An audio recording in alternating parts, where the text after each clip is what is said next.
Tatanong ko, sabi nung kabila. Sila ano? Lagay rito.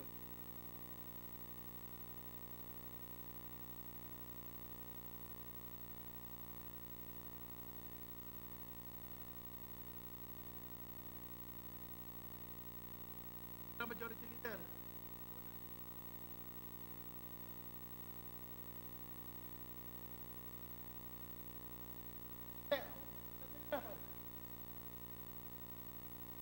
Sabi sa akin.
Session is now called to order.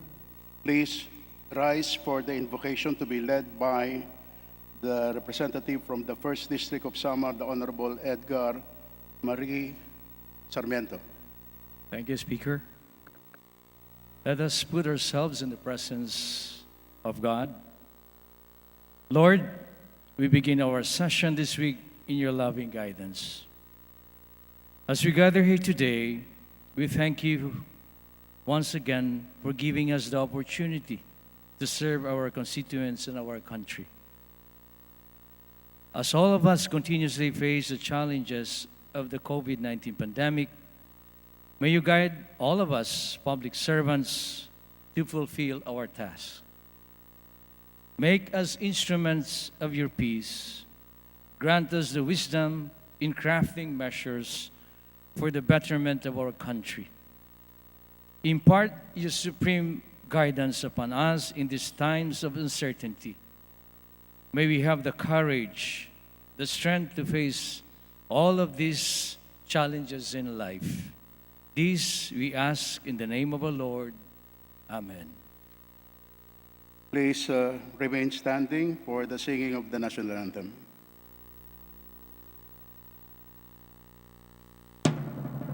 Bayang magiliw, perlas ng silanganan, alam ng puso, sa titik mo'y buhay. Lupang hinirang, duyan ka ng magiting, sa manlulupit, di ka pasisingil, sa dagat at bundok, sa simoy at sa langit mong bakaw, may nilang ang tula at awit sa paglayang minamahal. Ang kisap ng wataw at mo'y tagumpay na nagdidinig, ang bituin at araw niya kailan pa may magdidilim. Lupa ng araw ng walang aming pagsinta, buhay ay langit sa piling mo. Aming ligaya dapat may mga ating at mamatay lang dahil sa'yo.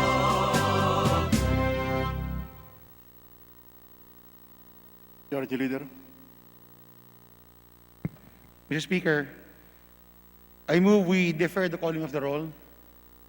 So move. An objection? There is none. Same is approved. Mr. Speaker, I move we approve the journal number 14, dated January 18 to 20, 25 to 27, and February 1 to 3, 8 to 10, 2021. So move, Mr. Speaker. An objection? There is none. Same is approved. Mr. Speaker, I move we take up the reference of business. Ask the Secretary General to read the title of the bills, the said measures for proper referral. So move, Mr. Speaker. An objection? There is none. Same is approved. Secretary General is hereby directed to please comply. Reference of business, bills on first reading. House Bill number 8655 providing for the conversion of the Candon Santiago San Esteban Coastal Road located in the province of Ilocos Sur into a national road. Representative Singson. To the Committee on Public Works and Highways. House Bill number 8660 exempting essential and or critical medicines and vaccines from certain provisions of the Universal Healthcare Law during public health emergency. Representative Tan Angelina. Committee on Health. House Bill number 8661 establishing a district office of the LTO, the municipality of Pototan, the 3rd Legislative District of Iloilo. Representative Defensor Lawrence. Transportation. House Bill number 8662 regulating and standardizing fees and other expenses in issuing driver's license. Representative C. Alvarado. Same committee. House Bill number 8663 amending the Fair Elections Act to include digital and static billboards and other outdoor advertising media as lawful election propaganda. Representative Gonzales Sandro and Losotan. Suffrage and electoral reforms. House Bill number 8665 amending the Local Government Code of 1991. Representative Aragones and Alonte. Local government. House Bill number 8666 authorizing the Director General of the FDA to issue emergency use authorization. Representative Tan Angelina. Committee on Health. House Bill number 8667, amending the Local Government Code of 1991 to include the electronic publication of ordinances and resolutions as alternative mode of the Local direct. government. House Bill number 8669, strengthening the BCDA. Representative Gonzales Aurelio. Committee on Basis Conversion. House Bill number 8670, expediting the purchase and administration of vaccines for the protection against COVID-19 by providing exemptions to compliance with procurement requirements. Representative Barba. Appropriations. Resolution, House Resolution 1567, expressing the profound condolences and deepest sympathies of the House to the bereaved family of former Representative Olongapo City Mayor James Bong Gordon Jr., Representative Deloso Montalya. Committee on Rules. House Resolution 1568, directing the Committee on Transportation to inquire on the complaints of motorists and applicants regarding the expensive costs and other fees implemented by the LTO in getting their driver's license. Same committee. House Resolution 1569, directing the appropriate committees of the House to conduct an inquiry calling water distribution utilities relative to the use of the average billing systems of water consumption in residential households. Representative Lacson. Same committee. House Resolution 1570, directing the Committee on Labor and Employment to investigate the ammonia leak at the TP Marcelo Ice Plant Cold Storage in Navotas City on February 3, 2021. Same committee. House Resolution 1571, directing the Committee on Population and Family Relations to investigate the alarming rise in teenage pregnancies among girls aged 15 and below. Representative Rosa Zarate Gaite Colyaman. Committee on Rules. House Resolution 1572, urging the appropriate committee to inquire on the numerous complaints on the alleged lack of consultation and hastily implementation of the Committee on private motor. Rules. House Resolution 1573, directing the Committee on Health to investigate the planned implementation of the Philippine National Deployment Vaccination Plan of COVID-19 vaccine. Representative Abante. Same committee. House Resolution 1574, expressing the sense of the House to prioritize the COVID-19 vaccination of students and teachers to ensure prompt and safe resumption of face-to-face classes. Representative Elago, Castro Franzarate, Kayamat, Gaite, and Committee Rosas. on Health. Message from the Senate. Message dated February 9, 2020, informing the House on February 8, 2021. Rules Committee. Communications. Letter dated December 16, 2020. Appropriations. 2019 Audit Report of the BCDA. Appropriations. Letter dated February 4, 2021. Janice Aison, Deputy Director. Banks and financial intermediaries. Emails and letters from certain municipal mayors, provincial governors submitting fund utilization. Appropriations. Committee report. Report number 746 on the Committee on- Rules. Majority Leader.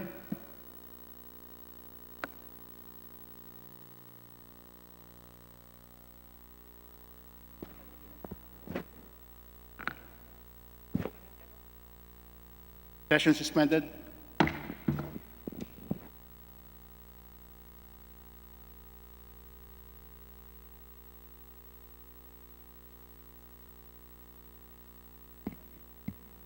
Session is resumed.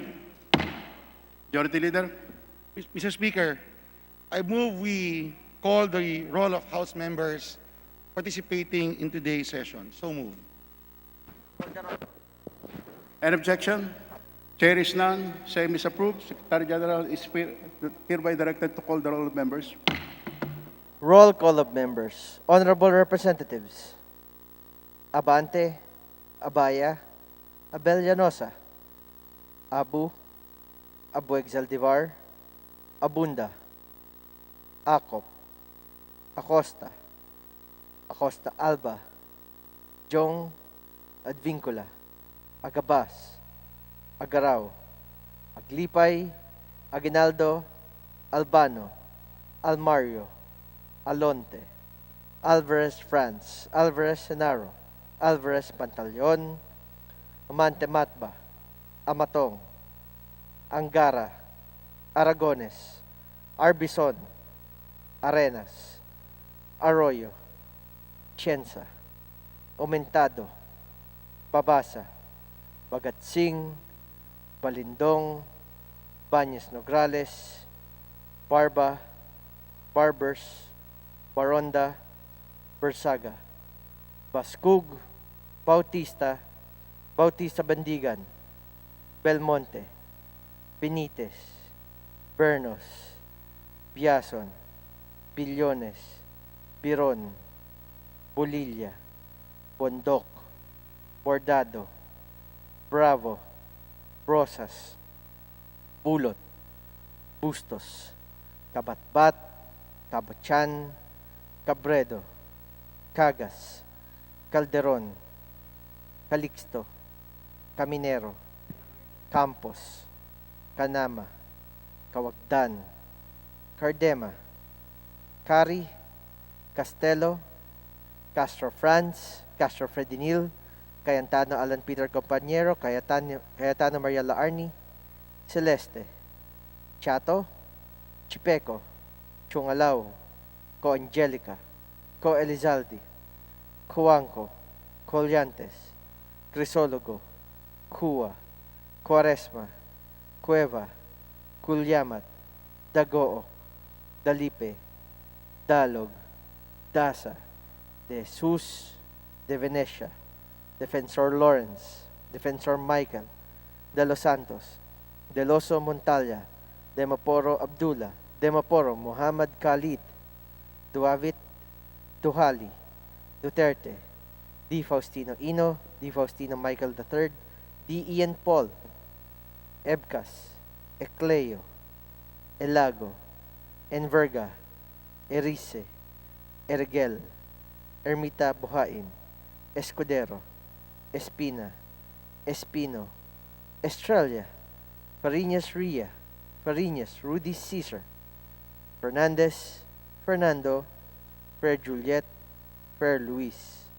Flores, Fortun, Fortuno, Frasco, Fuentebella, Gaite, Garbin, Garcia Jose Enrique, Garcia Pablo John, Garcia Vincent, Garin Janet, Garin Sharon, Gasataya, Gatchalian, Gato, Heron, Go Ed, Go Mark, Gonzaga, Gonzales Aurelio Dong, Gonzales Neptali, Gonzales Sandro, Goroseta, Gico, Gullas, Guya, Haresco, Hataman, Hernandez, Herrera D, Hofer, Halusos, Javier, Jimenez, Ko Elisa, Ko Wilton, Kong Hun, Labad Labad, Lacson, Lacson Noel, Lagman, Lagon, Lara, Lasatin, Liachon, Legarda, Lim, Lim Kai Chong,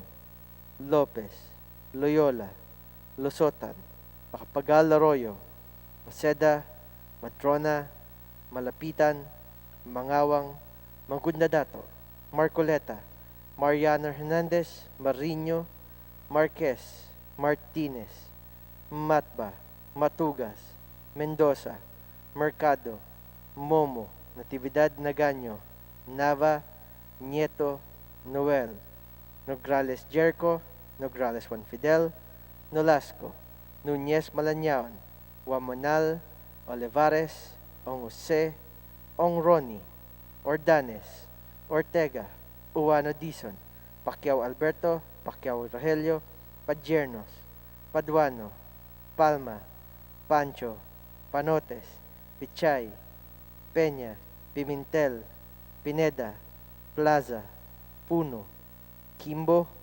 Radasa, Ramirez Sato, Remulla, Revilla, Reyes, Rivera, Robes, Rodriguez, Roman, Romero, Romualdez Ferdinand, Romualdez Yeda Marie, Romualdo, Romulo, Roque, Sakdalan, Sagarbaria, Sakaluran, Salceda, Salimbangon, Salo, Sanchez, Sancopan, Santos Recto, Sarmiento, Saulug, Savellano, Xiao, Silverio, Singson, Singson Mihan, Sinsuat, Swansing Estrelita, Swansing Horacio, Suarez Aleta, Suarez David, Suntay, C. Alvarado, Taduran, Talyado, Tambunting, Tan Alisa, Tan Angelina, Tan Shamir, Tan Shari, Tan Sherni, Tejada, Teves Arnulfo, Teves Jose, Tianco, Tolentino, Torres Gomez, Tulfo, Tupas, Chutor, T. Alan, T. Diego, Umali Alfonso, Umali Maria Victoria, Unabia, Ungab, Uy Juliet, Uy Rolando, Valeriano, Valmayor, Vargas, Vargas Alfonso, Velasco, Veloso, Vergara, Villa, Villafuerte, Villanueva, Brother Eddie, Villanueva Noel, Villar, Villarasa Suarez, Villarica, Violago, Yap Eric, Yap Victor, Yu, Zamora Ronaldo, Zamora Waikurat, Zarate, Zubiri.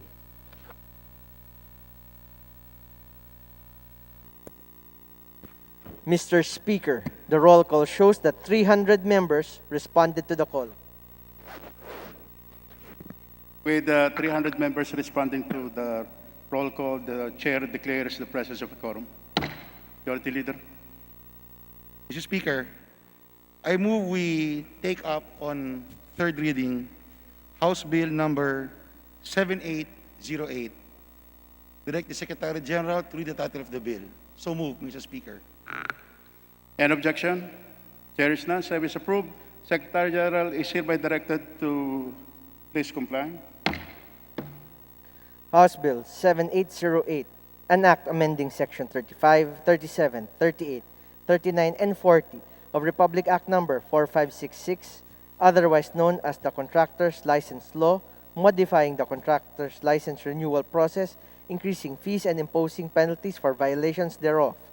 Roll call of members. In consideration of House Bill Number 7808, Abante, Abaya, Abellanosa, Abu, Abueg Zaldivar, Abunda, Acop, Acosta, Acosta Alba, Adjong, Advincula, Agabas, Agaraw, Aglipay, Aguinaldo, Albano, Almario, Alonte, Alvarez Franz, Alvarez Genaro, Alvarez Pantaleon, Mantematba, Amatong, Angara, Aragones, Arbison, Arenas, Arroyo, Atienza, Umentado, Babasa, Bagatsing, Balindong, Banyas Nograles, Barba, Barbers, Baronda, Bersaga, Baskug, Bautista, Bautista Bandigan, Belmonte, Benitez, Bernos, Biason, Billones, Biron, Bolilla, Bondoc,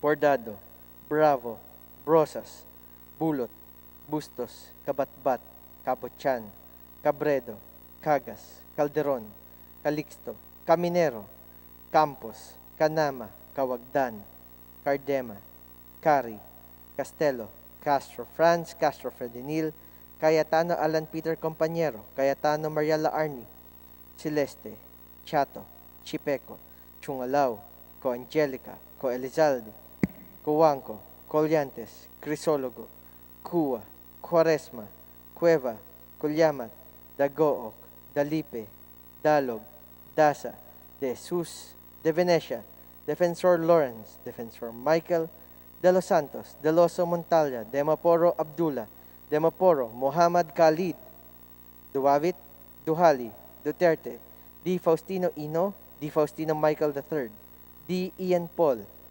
Ebcas, Ecleo, Elago, Enverga, Erice, Ergel, Ermita Buhain, Escudero, Espina, Espino, Estrella, Farinas Ria, Farinas Rudy Caesar, Fernandez, Fernando, Fer Juliet, Fer Luis, Flores, Fortun, Fortuno, Frasco, Fuentebella, Gaite, Garbin, Garcia Jose Enrique, Garcia Pablo John, Garcia Vincent, Garin Janet, Garin Sharon, Gasataya, Gatchalian, Gato, Heron, Go Ed, Go Mark, Gonzaga, Gonzales Aurelio Dong, Gonzales Neptali, Gonzales Sandro, Goroseta, Gico, Gullas, Guya, Haresco, Hataman, Hernandez, Herrera D, Hofer, Halus Hos, Javier, Jimenez, Ko Elisa, Ko Wilton, Kong Hun,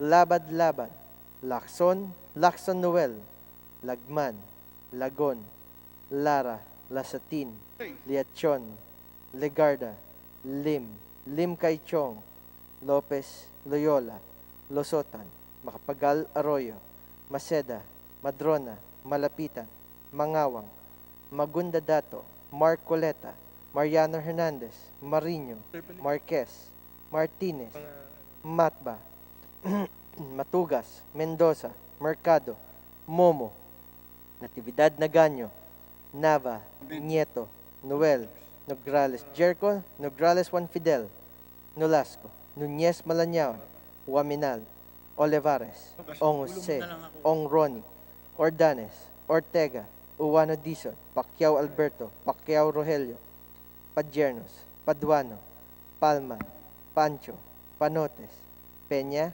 Pichay, Pimentel, Pineda, Plaza, Puno, Kimbo, Radasa, Ramirez Sato, Rimulya, Revilla, Reyes, Rivera, Robes, Rodriguez, Roman, Romero, Romualdez Ferdinand, Romualdez Yeda Marie, Romualdo, Romulo, Roque, Sakdalan, Sagarbaria, Sakaluran, Salceda, Salimbangon, Salo, Sanchez, Sancopan, Santos Recto, Sarmiento, Saulug, Savellano, Xiao, Silverio, Singson, Singson Mihan, Sinsuat, Swansing Estrelita, Swansing Horacio, Suarez Aleta, Suarez David, Suntay, C. Alvarado, Taduran, Talyado, Tambunting, Tan Alisa, Tan Angelina, Tan Shamir, Tan Shari, Tan Sherni, Tejada, Teves Arnulfo, Teves Jose, Kianco, Tolentino, Torres Gomez,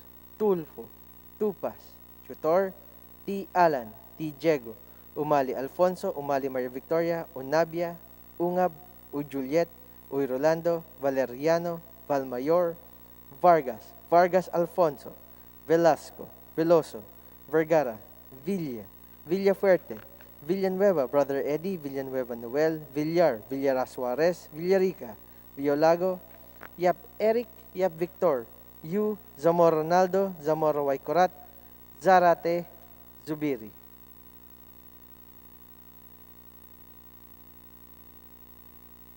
Second call for House Bill number 7808. Abante, Abaya, Abellanosa, Abueg Zaldivar, Costa Alba, Adjong, Agaraw, Alvarez, Pantaleon, Amatong, Aragones, Arenas, Atienza, Mentado, Bagatsing, Bañez Nograles, Baronda, Bernos, Biason, Billones, Biron, Bulot, Co Angelica, Co Elizalde, Coanco, Cua Quaresma, Dalipe, Defensor Michael, Demaporo Khalid, Duavit, Duhali, Di Faustino Ino, Erice, Ermita Buhain, Espino, Fariñas, Rudy Cesar, Fernandez, Fernando, Flores, Fortun, Garcia, Jose Enrique, Garin Sharon, Goed, Gonzalez Sandro, Gullas, Guya, Haresco, Halusos, Konghun, Lagman, Lagon, Liachon, Lopez, Malapitan, Marcoleta, Mariano Hernandez, Mariño, Martinez, Matba, Mendoza, Mercado, Nograles, Juan Fidel, Nolasco, Nunez Malalñaon, Waminal Ordanes, Pacquiao Alberto, Panotes, Pichay Pineda, Roman Romero, Romulo, Sagarbaria, Sanchez Sancopan, Silverio Singson, Suarez Aleta, Suarez David, Suntay, C. Alvarado, Tan Alisa, Tan Shamir, Tan Shari, Tan Sherni, Tianco, Torres Gomez, T. Alan, Umali, Maria Victoria, Unabia, Vargas Alfonso, Veloso, Villar, Villaras, Suarez, Villarica, Yu, and Zubiri.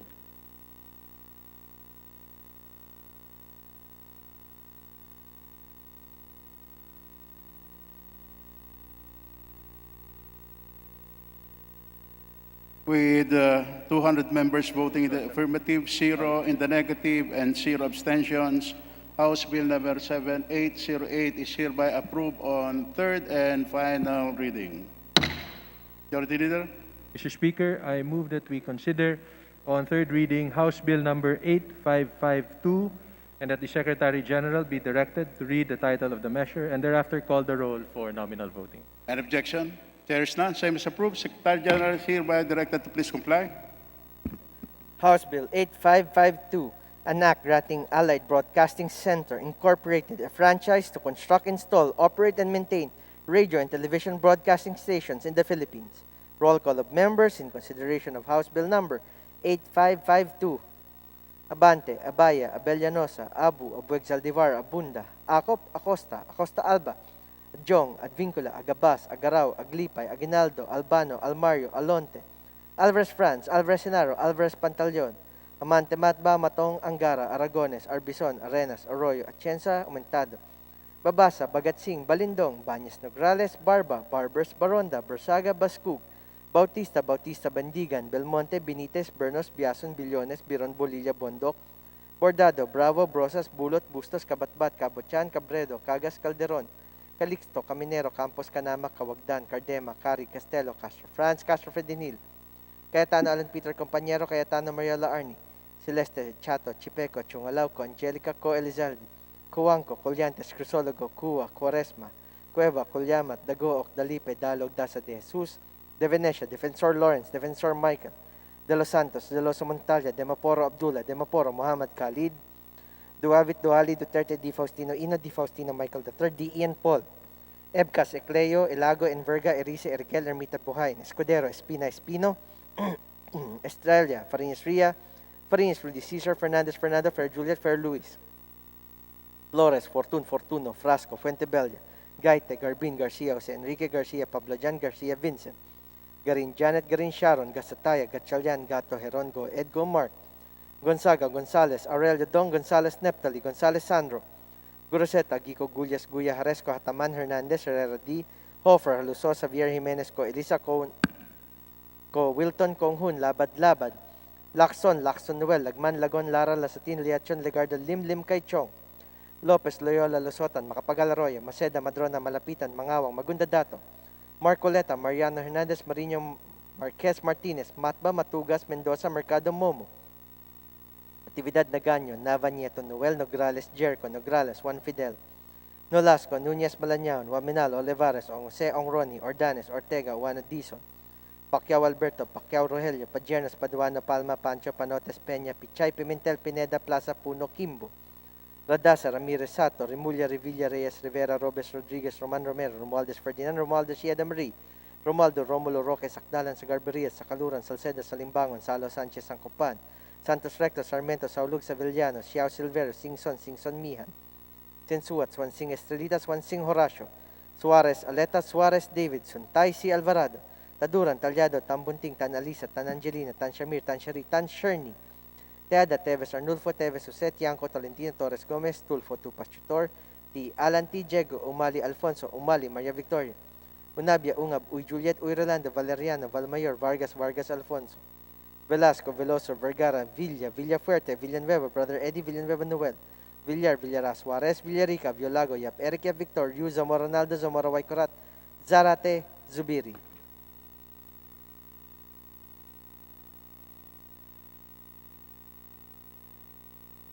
Second call for House Bill Number 8552, Abante, Abaya, Abellanosa, Abueg, Zaldivar, Acosta, Alba, Adyong, Agaraw, Alvarez, Pantalyon, Amatong, Aragones, Arenas, Atienza, Aumentada, Bagetsing, Banyas, Nograles, Baronda, Bernos, Biason, Bilyones, Biron, Bulot, Co Angelica, Co Elizalde, Cuanco, Cua, Quaresma, Dalipe, Defensor Michael, Defensor Demaporo, Muhammad Khalid, Duavit Duhali, Di Faustino Ino, Erice, Ermita Buhain, Farinas Rudy Cesar, Fernandez Fernando Flores, Fortun, Garcia, Jose Enrique, Garin Sharon, Go Ed, Gonzales, Sandro, Gullas, Guya Haresco, Halusos, Konghun, Lagman, Lagon, Liachon Lopez, Malapitan, Marcoleta, Mariano Hernandez, Marino, Martinez, Matba, Mendoza, Mercado, Nograles, Juan Fidel Nolasco, Nunez Malañao, Huaminal, Ordanes, Pacquiao Alberto, Panotes, Peña Pichay, Pineda, Roman Romero, Romulo, Sagarbaria, Sanchez Sancopan, Silvero Singson, Suarez Aleta, Suarez David, Suntay, C. Alvarado, Tan Alisa, Tan Shamir, Tan Shari, Tan Sherny, Kianco, Torres Gomez, T. Alan Umali, Maria Victoria, Unabia, Vargas Alfonso, Veloso, Villar, Villaras Suarez, Villarica, U. and Zubiri.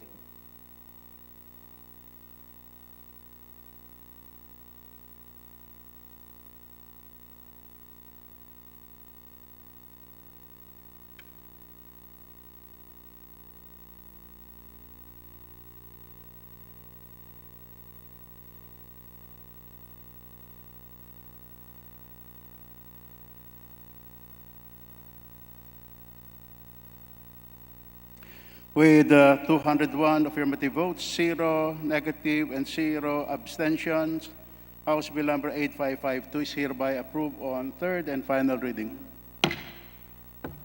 Majority Leader? Mr. Speaker, I move for the consideration on third reading of House Bill Number 8553. For this purpose, may I request that the Secretary General be directed to read the title of the bill and thereafter to call the roll for nominal voting. Any objection? Chair is none. Same as approved. Secretary General is hereby directed to please comply.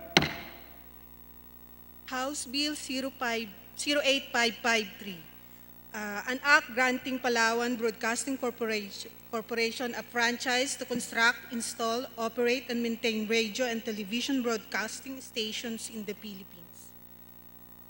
Roll call of members for consideration of House Bill 8553. Bante, Abaya, Abellanosa, Abu, Abueg, Saldivar, Abunda, Acop, Acosta, Acosta Alba, Adjong, Advincula, Agabas, Agaraw, Aglipay, Aguinaldo, Albano, Almario, Alonte, Alvarez France, Alvarez Enaro, Alvarez Pantaleon, Amante Matba, Amatong, Angara, Aragones, Arbison, Arenas, Arroyo, Atienza, Aumentado, Babasa, Bagatsing, Balindong, Banas Nograles, Barba, Barbes, Baronda, Barsaga, Bascug, Bautista, Bautista Bandigan, Belmonte, Benitez, Bernos, Biason, Billones, Biron, Bolilla, Bondoc, Bordado, Bravo, Brosas,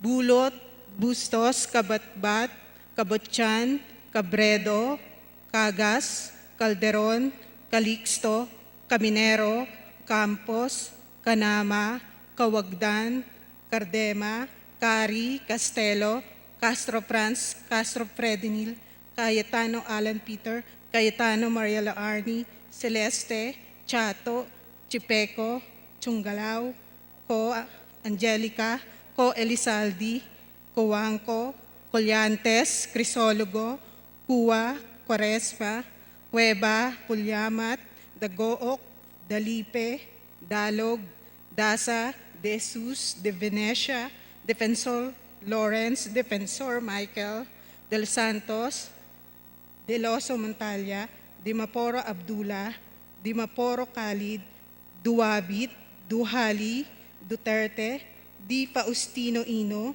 Di Faustino Michael, Di Ian, Ebcas, Ecleo, Elago, Enverga, Erice, Erigel, Ermita Buhain, Escudero, Espina, Espino, Estrella, Fariñas Ria, Fariñas Rudy Cesar, Fernandez Fernando, Ferrer Juliet, Ferrer Luis, Flores, Fortuno, Frasco, Fontevella, Gaite, Garbin, Garcia Jose Enrique, Garcia Pablo Jan, Garcia Vincent, Garin Janet, Garin Sharon, Gatasaya, Gatchalian, Gato, Geron, Go Ed, Go Mark, Gonzaga, Gonzales, Aurelio, Gonzales Neptali, Gonzales Sandro, Goriseta, Guico, Gulyas, Guya Haresco, Hataman, Hernandez, Herrera D, Hofer, Haleshos, Javier, Jimenez, Ko Elisa, Ko Wilton, Kong Bul, Labad-Labad, Lacson, Lacson Noel, Lagman, Lagon, Lara, Lasatin, Liachon, Legarda, Lim, Lingkaychong, Lopez, Loyola, Lusotan, Macapagal Arroyo, Maceda, Madrona, Malapitan, Mangawang, Mangungudatu, Marcoleta, Mariano, Hernandez, Marino, Marquez, Martinez, Matba, Matugas, Mendoza, Mercado, Momo, Natividad Naganyo, Nava, Nieto, Noel, Nograles Jericho, Nograles Juan, Nolasco, Nunez Malanyao, Ominal, Olivares, Ong Jose, Ong Ronnie, Ordanes, Ortega, Uwano Dizon, Pacquiao Alberto, Pacquiao Rogelio, Pajernos, Paduano, Palma, Pancho, Panotes, Peña, Pichay, Pimentel, Pineda, Plaza, Puno, Kimbo, Redasa, Ramirez Sato, Remulla, Revilla, Reyes, Rivera, Robes, Rodriguez, Roman, Romero, Romualdez Ferdinand, Romualdez Yeda, Romualdo, Romulo, Roque, Sakdalan, Sagarbaria, Sakaluran, Salceda, Salimbangon, Salo, Sanchez, Sangkopan, Santos Recto, Sarmiento, Saulog, Sevillano, Shaw, Silverio, Singson, Singson Mihan, Sinsuat, Swansing Estrelita, Swansing Horacio, Suarez Aleta, Suarez David, Suntay, C. Alvarado, Taduran, Talyado, Tambunting, Tan Alisa, Tan Angelina, Tan Shamir, Tan Shari, Tan Sherni, Tejada, Teves Arnolfo, Teves Jose, Tiangco, Tolentino, Torres Gomez, Tulfo, Tupas, Tutor, T. Alan, T. Diego, Umali Alfonso, Umali Maria Victoria, Unabia, Ungab, Uri Juliet, Uy Rolando, Valeriano, Balmayor, Vargas, Vargas Alfonso, Velasco, Veloso, Vergara, Villa, Villafuerte, Villanueva Eduardo, Villanueva Noel, Villar, Villarasa Suarez, Villarica, Villolago, Yolago, Yap, Eric, Yap Victor, Yu, Zamora Ronaldo, Zamora Waikurat, Sarate Subiri.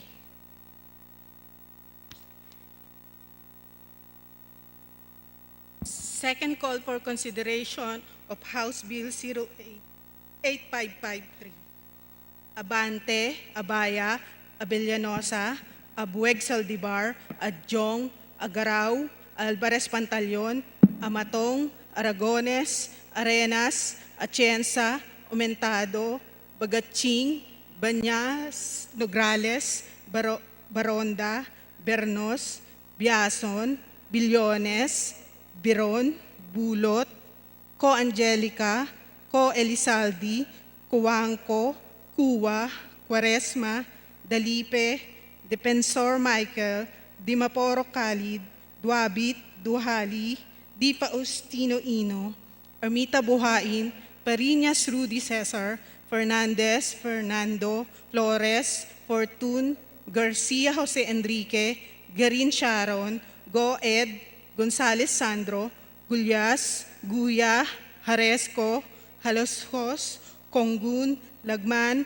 Lagon, Liachon, Lopez, Malapitan, Marcoleta, Mariano Hernandez, Marino, Martinez, Matba, Mendoza, Mercado, Nograles Juan, Nolasco, Nunez Malanaon, Ominal, Ordanes, Pacquiao Alberto, Panotes, Pichay, Pineda, Roman, Romero, Romulo, Sagabarya, Sanchez, Sangkupan, Silverio, Singson, Suarez Aleta, Suarez David, Suntay, C. Alvarado, Tan Alisa, Tan Shamir, Tan Shari, Tan Sherni, Tiangco, Torres Gomez, T. Alan, Umali Maria Victoria, Vargas Alfonso, Veloso, Villar, Villarasa Suarez, Villarica, Yu Subiri.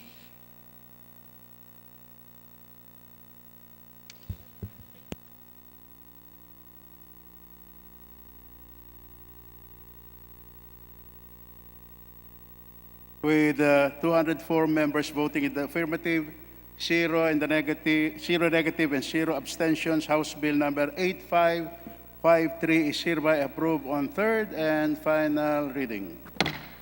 Majority Leader. Mr. Speaker, I move for the consideration and third reading of House Bill 8554. For this purpose, may I request that the Secretary General be directed to read the title of the bill and thereafter call the roll for nominal voting. An objection? Chair is none. Same is approved. Secretary General is directed to please reply. House Bill 8554, an act granting St. Jude Tadeus Institute of Technology, Incorporated, a franchise to construct, operate, and maintain radio and television stations in the province of Surigao del Norte and other areas in the Philippines. Roll call of members in consideration of House Bill number 8554. Abante, Abaya, Abellanosa, Abu, Abueg Saldivar, Abunda, Acop, Acosta, Acosta Alba, Jong, Advincula, Agabas, Agaraw, Aglipay, Aguinaldo, Albano, Almario, Alonte, Alvarez France, Alvarez Senaro, Alvarez Pantaleon, Amante Matba, Matong Angara Aragones, Arbison Arenas Arroyo, Atienza Aumentado, Babasa Bagatsing Balindong, Baños Nograles, Barba Barbers, Baronda Bersaga Bascug, Bautista, Bautista Bandigan, Belmonte, Benitez, Bernos, Biason, Billones, Biron, Bolilla, Bondoc, Bordado, Bravo, Brosas, Bulot, Bustos, Kabatbat, Cabochan, Cabredo, Cagas, Calderon, Calixto, Caminero, Campos, Canama, Cawagdan, Cardema, Cari, Castelo, Castro, France, Castro, Fredinil, Cayetano, Alan Peter, Compañero, Cayetano, Mariela Arni, Celeste, Chato, Chipeco, Chungalaw, Angelica, Coelizaldi, Cuanco, Colyantes, Crisologo, Cua, Quaresma, Cueva, Colyamat, Dagook, Dalipe, Dalog, Dasa de Jesus, De Venecia, Defensor Lorsen, Defensor Michael, De Los Santos, De Losa Montalia, Demoporo Abdullah, Demoporo Muhammad Khalid, Duavit, Dohali, Duterte, Di Faustino, Ina, Di Faustino, Michael III, D. Ian Paul, Ebcas, Ecleo, Elago, Enverga, Erice, Ergel, Ermita Buhayin, Escudero, Espina, Espino, Estrella, Fariñas Ria, Fariñas, Rudy Cesar, Fernandez, Fernando, Ferrer, Juliet, Fer Luis, Flores, Fortun, Fortuno, Frasco, Fuentebella, Gaite, Garbin, Garcia, Jose, Enrique Garcia, Pablo Jan, Garcia, Vincent, Garin, Janet, Garin, Sharon, Gasataya, Gatchalian, Gato, Herongo, Edgo, Mark, Gonzaga, Gonzales, Aurelio, Don Gonzales, Neptali, Gonzales, Sandro, Guroseta, Gico, Gullas, Guya, Haresco, Hataman, Hernandez, Herrera, D. Hofer, Lusosa, Vier Jimenez, Co. Elisa, Co. Wilton, Konghun, Labad, Labad, Lacson, Lacson, Noel, Lagman, Lagon, Lara, Lasatin, Liachon, Legarda, Limlim, Kaichong, Lopez, Loyola, Losotan, Makapagal Arroyo, Maceda, Madrona, Malapitan, Mangawang, Magundadato, Mark Coleta, Mariano Hernandez, Marino, Marquez Martinez, Matba, Matugas, Mendoza, Mercado, Momo, Natividad Nagaño, Nava Nieto, Noel Nograles, Jericho Nograles, Juan Fidel, Nolasco, Nunez Malañao, Waminal, Olivares, San Jose Onron, Ordanes, Ortega, Owana Dizon, Pacquiao Alberto, Pacquiao Rogelio, Padiernos, Paduano, Palma, Pancho, Panotes, Peña, Pichay, Pimentel, Pineda, Plaza, Puno, Kimbo, Radasa, Ramirez, Sato, Remulla, Revilla, Reyes, Rivera, Robes, Rodriguez, Roman Romero, Romualdez Ferdinand, Romualdez Yeda Marie, Romualdo Romulo Roque, Sakdalan sa Garbaria, Sakaluran, Salceda, Salimbangon, Salo Sanchez, Sancopan, Santos Recto, Sarmiento, Saulug, Salvillano, Xiao, Silverio, Singson, Singson Mian, Sensuatswan, Sing Estrelitas, Juan Sing Horacio, Suarez Arleta, Suarez David, Suntay, si Alvarado, Taduran, Talyado, Tambunting, Tan Alisa, Tan Angelina, Tan Shamir, Tan Shari, Tan Sherny, Teada, Teves Arnulfo, Teves Jose, Tianco, Tolentino, Torres Gomez, Tulfo, Tupas Tutor, T. Alan T. Diego, Umali Alfonso, Umali, Maria Victoria, Unabia, Ungab, Uy Juliet, Uy Rolando, Valeriano, Valmayor, Vargas, Vargas Alfonso, Velasco, Veloso, Vergara, Villa, Villafuerte, Villanueva, Brother Eddie, Villanueva Noel, Villar, Villaras, Juarez, Villarica, Violago, Yap Eric, Yap Victor, Yu, Zamora Ronaldo, Zamora Waikorat, Zarate, Zubiri. Second call for House Bill number 8554.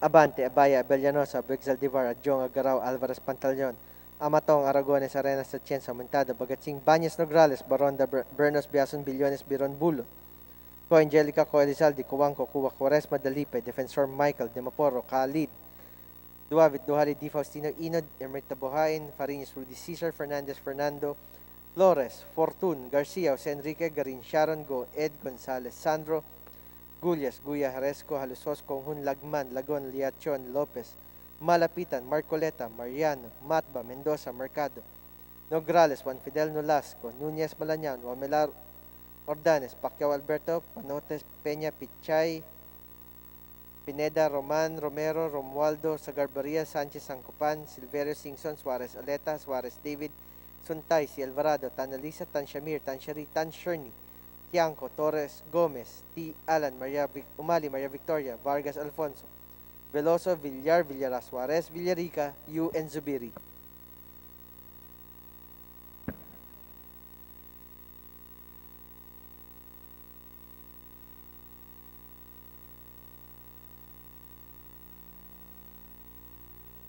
With 206 members voting in the affirmative, 0 in the negative, and 0 abstentions, House Bill number 8554 is hereby approved on third and final reading. Majority Leader. Mr. Speaker, I move for the consideration of House Bill number 8556. May request Secretary General be directed to read the title of the bill and thereafter to call the roll for nominal voting. Any objection? There is none. Same is approved. Secretary General hereby directed to please comply. House Bill 8556, an act renewing for another 25 years the franchise granted to Baycoms Broadcasting Corporation under Republic Act Number 8718, entitled An Act Granting Baycoms Broadcasting Corporation a franchise to construct, install, establish, operate, and maintain radio and television stations in the Philippines. Roll call of members in consideration of House Bill Number 8556. Abante, Abaya, Abellanosa, Abu, Abueg, Saldivar, Abunda, Ako, Pacosta, Acosta, Alba, Jong, Advincula, Agabas, Agaraw, Aglipay, Aguinaldo, Albano, Almario, Alonte, Alvarez France, Alvarez Senaro, Alvarez Pantaleon, Amante Matba, Matong Angara, Aragones, Arbison, Arenas, Arroyo, Atienza, Mentada, Babasa, Bagatsing, Balindong, Banyas, Nograles, Barba, Barbers, Baronda, Bersaga, Bascug, Bautista, Bautista, Bendigan, Belmonte, Benitez, Bernas, Biason, Billones, Biron, Bolilla, Bondok, Bordado, Bravo, Brosas, Bulot, Bustos, Kabatbat, Cabochan, Cabredo, Cagas, Calderon, Calixto, Caminero, Campos, Canama, Kawagdan, Cardema, Cari Castelo, Castro France, Castro Fedinil, Cayetano Alan Peter Compañero, Cayetano Maria Laarni, Celeste Chato, Chipeco, Chungalaw, Angelica, Coelizaldi, Cuanco, Colientes, Crisologo, Cua, Quaresma, Cueva, Culyamat, Dago, Dalipe, Dalog, Daza de Jesus, De Venecia, Defensor Lawrence, Defensor Michael, De Los Santos, De Los Montalya, De Maporo Abdullah, De Maporo Muhammad Khalid, Duavit Duali Duterte, Di Faustino Ina, Di Faustino Michael III, D. Ian Paul, Ebcas Ecleo, Ilago, Enverga, Erice, Erigel, Ermita Buhay, Escudero, Espina, Espino, Estrella, Farinas Ria, Farinas Rudy Cesar, Fernandez, Fernando, Fer, Juliet, Fer, Luis, Flores, Fortuno, Frasco, Fuentebella, Gaite, Garbin, Garcia, Jose Enrique, Garcia, Pablo Jan, Garcia, Vincent, Garin, Janet, Garin, Sharon, Gasataya, Gatchalian, Gato, Heron, Go, Edgo, Mark, Gonzales, Aurelio Don, Gonzales, Neptali, Gonzales, Sandro, Guruseta, Gico, Gullas, Guya, Haresco, Ataman, Hernandez, Herrera, Dijo, Ferlusos, Javier Jimenez, Co, Edisa, Co, Wilton, Konghun, Labad, Lacson, Noel, Lagman, Lagon, Lara, Lasatin, Leachon, Licardo, Limleng, Kaichong, Lopez, Loyola, Lusotan, Macapagal Arroyo, Maceda, Madrona, Malapitan, Mangawang, Magundadato, Marcoleta, Mariano Hernandez, Marino, Marquez, Martinez, Matba, Matugas, Mendoza, Mercado, Momo, Natividad Nagaño, Nava Nieto, Noel Nograles, Jericho Nograles, Juan Fidel, Nolasco, Núñez Malañaon, Juan Menalo Olivares, Jose Ongron, Ordanes, Ortega, Uwano Dizon, Pacquiao Alberto, Pacquiao Rogelio, Padjernos Paduana, Palma, Pancho Panotes, Peña, Pichay, Pimentel, Pineda, Plaza Puno, Kimbo, Radasa, Ramirez Sato, Remulla, Revilla, Reyes, Rivera, Robes, Rodriguez, Roman, Romero, Romualdez, Ferdinand, Romualdez, Yeda Marie, Romualdo, Romulo, Roque, Sakdalan, Sagarberia, Sakaluran, Salceda, Salimbangon, Salo, Sanchez, Sancopan, Santos Recto, Sarmiento, Saulug, Sevillano, Xiao Silverio, Singson Mian, Sensuat, Swansing Estrita, Swansing Horacio, Suarez, Aleta, Suarez, David, Suntay, Si Alvarado, Taduran, Talyado, Tampunting, Tanalisa, Tanangelina, Tanshamir, Tanshari, Tansharni, Tejada, Teves Arnulfo, Teves Jose, Tianco, Tolentino, Torres Gomez, Tulfo, Tupas, Chutorti, Alan T. Diego, Umali Alfonso, Umali Maria Victoria, Unabia, Ungab, Uy Juliet, Uy Rolando, Valeriano, Valmayor, Vargas Alfonso, Velasco, Veloso, Vergara, Villaferte, Villanueva, Brother Eddie, Villanueva, Noel, Villar, Suarez, Villarica, Violago, Yap, Eric, Yap, Victor, Yuza Moronaldo, Zamora, Waikorat, Zarate, Zubiri. Second call for House Bill Number 8556.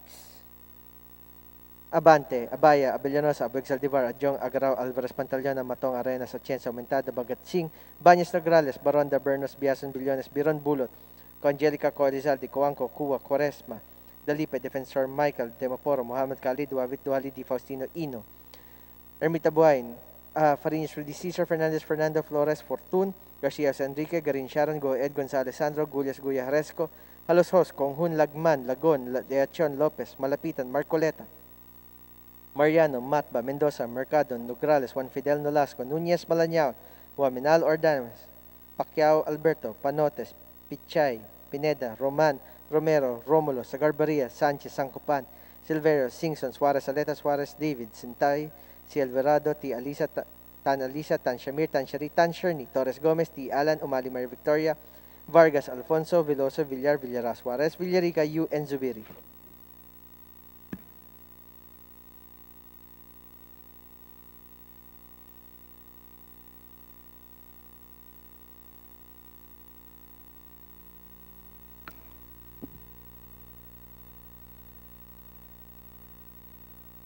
With 208 members voting in the affirmative, 0 negative, and 0 abstentions, House Bill Number 8556 is hereby approved on third and final reading. Session is suspended.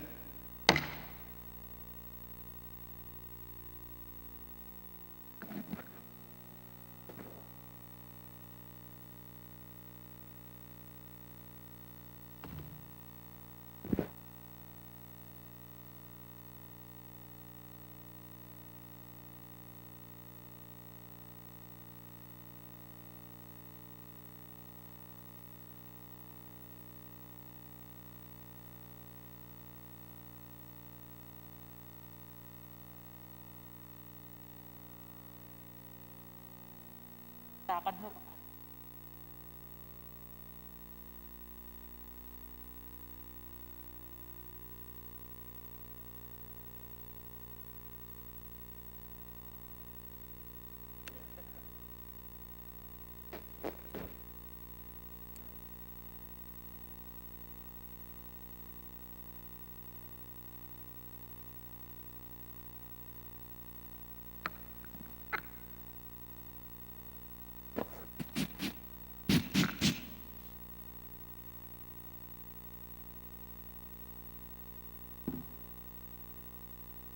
Session resumes.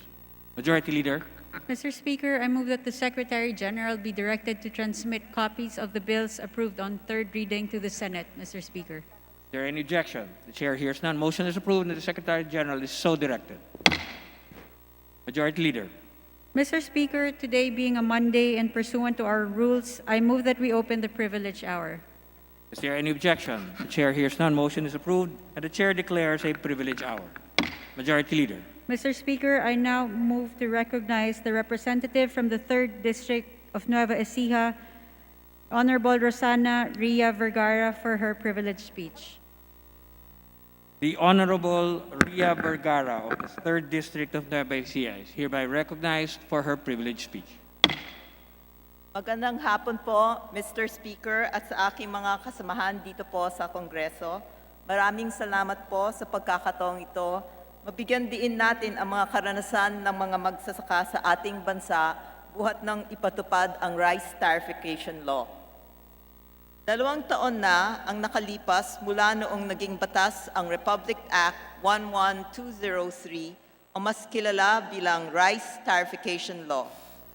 Sa pamamagitan ng pagtanggal ng limitasyon sa bilang o dami ng maaaring iangkat na bigas o ang pagtanggal ng quantitative restriction at kapalit nito ay ang pagpataw ng karampatang buwis o taripa sa mga imported rice. Layunin ng batas na ito na una, matiyak ang food security ng ating bansa at pangalawa, mapalakas ang agrikultura sa Pilipinas. Gamit ang dagdag na buwis na malilikom na itatag ang Rice Competitive Enhancement Fund or RCEF na magsisilbing pondong nakalaan para sa mga programang mag-aangat ng sektor ng pagsasaka sa Pilipinas. Sa loob po ng 2 taon, naniniwala ako na ang ating napagtagumpayan ang layunin na maiwasan ang kakulangan ng bigas sa ating bansa. Hindi rin maikakaila na kumpara sa ibang mga pangunahing bilihin na panitili rin ng abot kaya ang presyo ng bigas sa mga pamilihan. Ganun pa man, nais kong ibaling ang inyong atensyon sa estado ng sektor ng agrikultura sa ngayon. Makalipas ang 2 taon ng mula noong naging batas ang RA 11203, mahalagang ating pagnilayan kung nagtagumpay din ba tayo na palakasin ang sektor ng pagsasaka sa pamamagitan ng batas na ito, partikular sa epektibong pagpapatupad at tamang paglalaan ng RCEF para sa mga tunay na nangangailangan dito. Matatandaan na ang buwis o taripa mula sa mga imported na bigas ay nakalaan para sa mga sumusunod. Kalahating porsyento ng pondo ng RCEF ay nakalaan para sa mga makinarya at kagamitan na siyang ipapamahagi at pangungunahan ng PhilMech or Philippine Center for Post-Harvest Development and Mechanization. 30% naman ang ilalaan para sa rice seed development, propagation, and promotion kung saan pangungunahan ng PhilRice Research Institute or PhilRice ang pagsusulong ng mga kaparaanan upang makatuklas, magparami at magpamahagi ng inbred rice. 10% naman ang nakalaan para sa malawakang ayuda sa puhunan na sa pamamagitan ng Rice Credit Assistance na pangungunahan ng Land Bank of the Philippines at ng Development Bank of the Philippines. At panghuli, 10% din ang nakalaan para sa Rice Extension Service o pondo para sa mga programa ng PhilMec, PhilRice, Agricultural Training Institute at ng TESDA na magbibigay ng dagdag na kaalaman at kagalingan para sa ating mga magsasaka. Sa kabuuan, layunin ng batas na tunay na ilaan ang RCEF para sa ikabubuti ng ating mga magsasaka sa pamamagitan ng pagkakaroon ng modernong kagamitan, mas malawak na kaalaman at pagsasanay sa makabagong paraan ng pagsasaka, karagdagang puhunan at tulong sa pagsasaliksik, pagtuklas at paggawa ng inbred rice na akma sa ating klima at panahon. Nais lamang ng Rice Tarification Law na tulungan ang ating mga magsasaka para makipagsabayan o di kaya ay mas mahigitan pa ang mga bansang may makabagong paraan at kalalaman sa pagsasaka. Ngunit nananatiling palaisipan ang naranasang hirap lalo na ng mga maliliit na magsasaka sa kabila ng lahat ng malinaw na paglalaan ng pondo ng RCEF para sa kanila. Marahil, para mas maintindihan natin ang nararanasan ng mga maliliit na magsasaka, maaaring makatulong ang maiksing paglalarawan ng mga taong bumubuo ng sektor ng pagsasaka. Una, sa mga ito, ang mga barok, ang mga laborer o mga kasama na ginagamit sa pag-ani sa bayarang porsyentong kaban, 12 kabans per 100 kabans. Ang mga manananim naman ay ang mga may kasunduang kontraktual. Sila ay binabayaran ng 7,000 pesos kada hektaryang taniman. Sa puntong ito, mainam na banggitin ko na ang mga kasama o barok at ang mga manananim ang kumakatawan sa mas nakararaming bahagi ng sektor ng pagsasaka. At sila rin ang bumubuo ng nakararaming mga kapuspalad nating mga kababayan. Bukod sa mga barok at manananim, there are individuals who rent the land of poor landowners and hire farm workers to work for them. These are business people who have access to capital. And lastly, there are the landowners or ang mga may-ari ng mga lupang sakayin. Notably, under the law, these individuals who rent or own the land are referred to as farmers, while the baroks and kasamas are referred to as farm workers. Nais ko ring banggitin na malaking papel ang ginagampanan ng mga kooperatiba o asosasyon sa sektor ng pagsasaka sa Pilipinas. Sa panahon ngayon, ang paglalarawang ito ay mahalagang maintindihan sapagkat ayon sa Section 14 ng RA 11203, ang dapat makinabang sa RCEF ay ang mga magsasaka, mga farm workers, at ang kanilang pamilya. Subalit, ayon sa mga salaysay ng mga maliliit na magsasaka sa aking probinsya ng Nueva Ecija, tila ang totoong nakikinabang ay ang mga may kayang mamumuhunan, landowners, at malalaking kooperatiba na bumubuo lamang ng maliit na bahagi ng kabuuang puwersa ng pagsasaka. Ayon rin sa mga ulat ng aking natanggap, ang lubusang nakikinabang sa mga modernong kagamitan at pagpapautang ng karagdagang puhunan sa ilalim ng RCEF ay ang mga malalaking kooperatiba na may mga abogado, accountant at puhunan upang makakuha ng ayuda. Ang maliit na samahan o asosasyon na karamihan ay limitadong edukasyon ay walang kakayahang gumawa ng mga kaukulang dokumentasyon para makahingi ng tulong. Paano pa ang mas maliliit na magsasaka na hindi kasapi o miyembro ng kahit anong kooperatiba o samahan? Paano na sila? Nalaman ko rin na may mga makinaryang pinupolitika at pinahihiram lamang sa mga ilan-ngilan at hindi sa lahat ng miyembro. Naniniwala ako na ang mga ganitong mga ulat patungkol sa ilang mga kooperatiba ay dapat nalalaman ng Department of Agriculture para maimbestigahan agad. At dahil sa mga naiulat na karanasang ito, tila na isantabi na ang tunay na layunin ng rice tarification law. Sa halip, ito ay nagsilbing daluyan na lamang ng perang nagagamit para sa personal na pakinabang ng mga mapang-abusong samahan o individual. Nakakabahala rin ang maulat na ilang mga kooperatibang beneficiaries ng Rice Competitive Enhancement Fund ang mismong umaangkat ng mga imported rice. Alarmingly, it was reported that there were 29 farm cooperatives in the top 50 companies that imported rice in 2019, while in 2020, 18 of the top 50 rice importers were farm cooperatives. Nakakalungkot malaman ito dahil tila ang pondong nakalaan sana bilang ayuda at tulong sa pagsulong ng pagsasaka ang naging puhunan na sa negosyong pagbenta ng imported rice.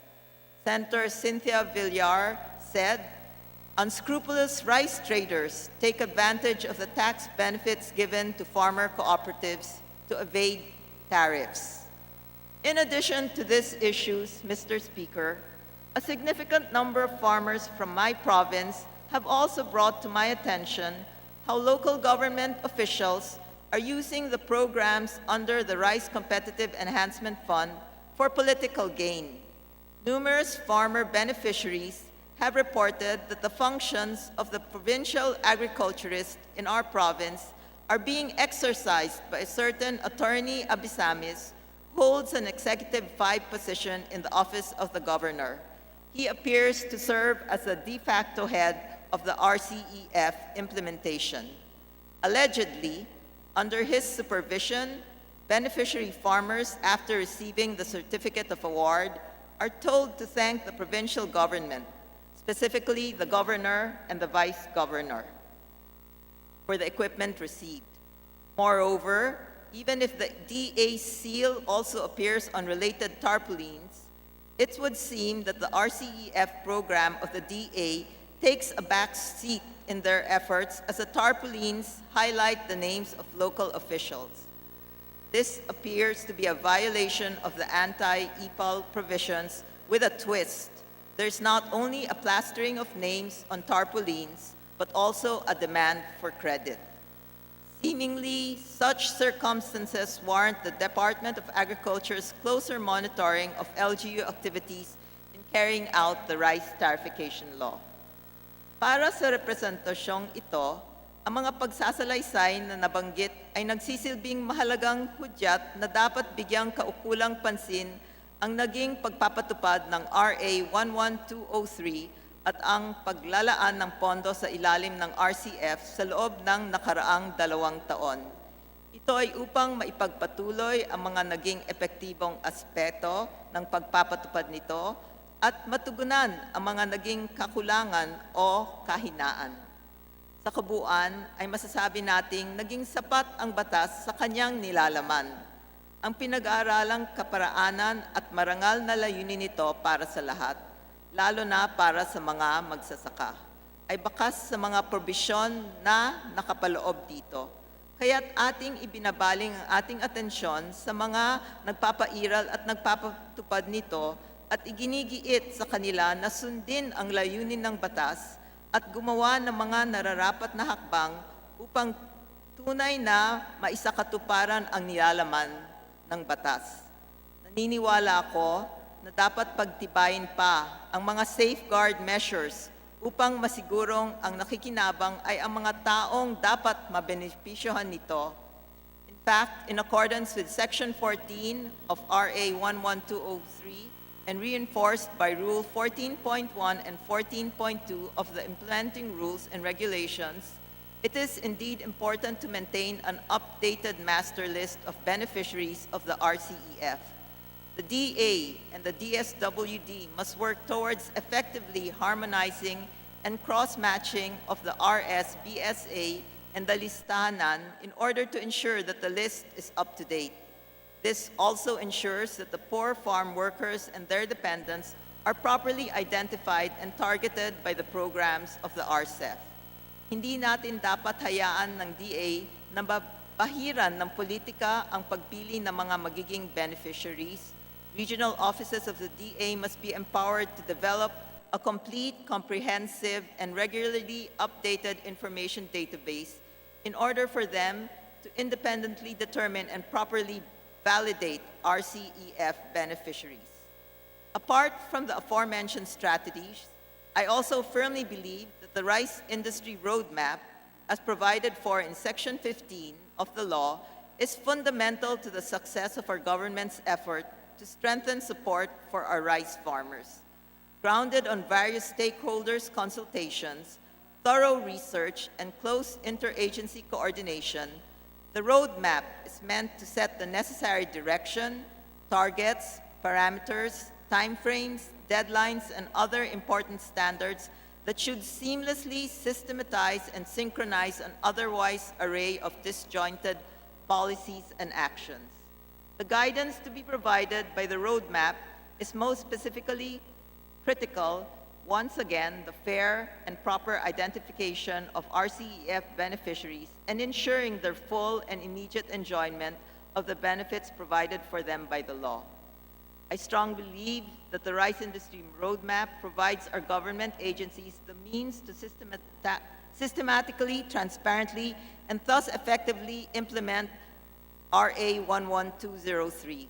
Most importantly, it prevents LGUs from politicizing the process and the implementing agencies from resorting to piecemeal responses and band-aid solutions that may prove more detrimental and more costly in the long term. We are entering the third year of the rice tarification law and must bear in mind that the annual tariff revenues from imported rice of 10 billion or more are appropriated for the RCEF program for only 6 years or till 2025. After this period, the tax revenues will no longer be earmarked for our rice farmers, but for other national government programs. Hence, this gives even more urgency for a clear rice industry roadmap to which all moving parts of a well-oiled system should be anchored. Its soonest establishment and full implementation is most imperative. Without it, I fear that the noble intentions and benefits of the law will not be truly felt, especially by the numerous farm workers who need it the most. Unfortunately, this already holds true at present for a good number of them. Without this roadmap, there could be more room for error and worse abuses in the implementation of RA 11203. Unfortunately, this is now being observed to be already happening. The roadmap is a most powerful tool to ensure the well-being of our agricultural workforce. Now it is needed more than ever.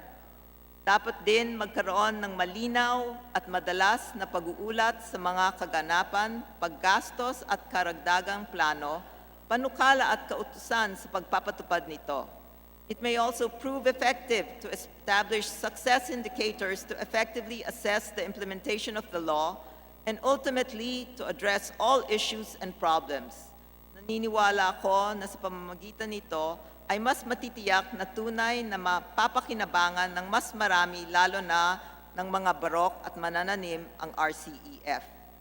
Tunay na hindi makakaila na may mga mahabang panahon sa ating kasaysayan, particular noong 1960s at 70s, na naging tanyag ang Pilipinas bilang isa sa mga top rice exporters sa mundo. Pinagtibay pa ito ng pagtatatag ng International Rice Research Institute sa ating bansa, na kung saan nanggaling ang mga alituntunin ng makabagong pamamaraan sa pagsasaka. Sumunod pa rito ang pagtatatag ng PhilRice. Sa madaling salita, naging kilala tayo dahil sa lakas ng ating sektor ng pagsasaka. Bagamat sa kasalukuyan ay tila naunahan na tayo ng ibang mga bansa, naniniwala akong mababawi nating muli ang lakas ng ating sektor ng agrikultura, partikular sa bigas sa pamamagitan ng epektibong pagpapatupad ng rice tarification law at ng maayos na paglalaan at paggastos ng RCEF.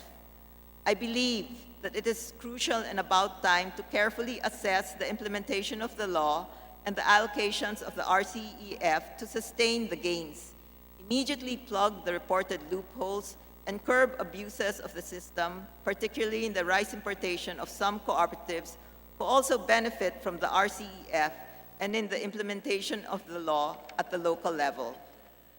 As our President has said, the rice tarification law must be inclusive, transparent, and its benefits must redound to the marginalized rice farmers. Bilang mambabatas, dapat nating matiyak na tunay na nakakamit ang mga magsasakang Pilipino ang mga benepisyo ng batas na ito at kung kinakailangan ay maghain ng karagdagan palukala para mas lalong mapagtibay ang sektor ng pagsasaka sa ating bansa. Kaya naman, ako po ay maghahain ng isang House Resolution para masuri natin ng mabuti dito sa Kongreso ang mga nasabing isyung bumabalot sa pagpapatupad ng rice tarification law at ng RCEF.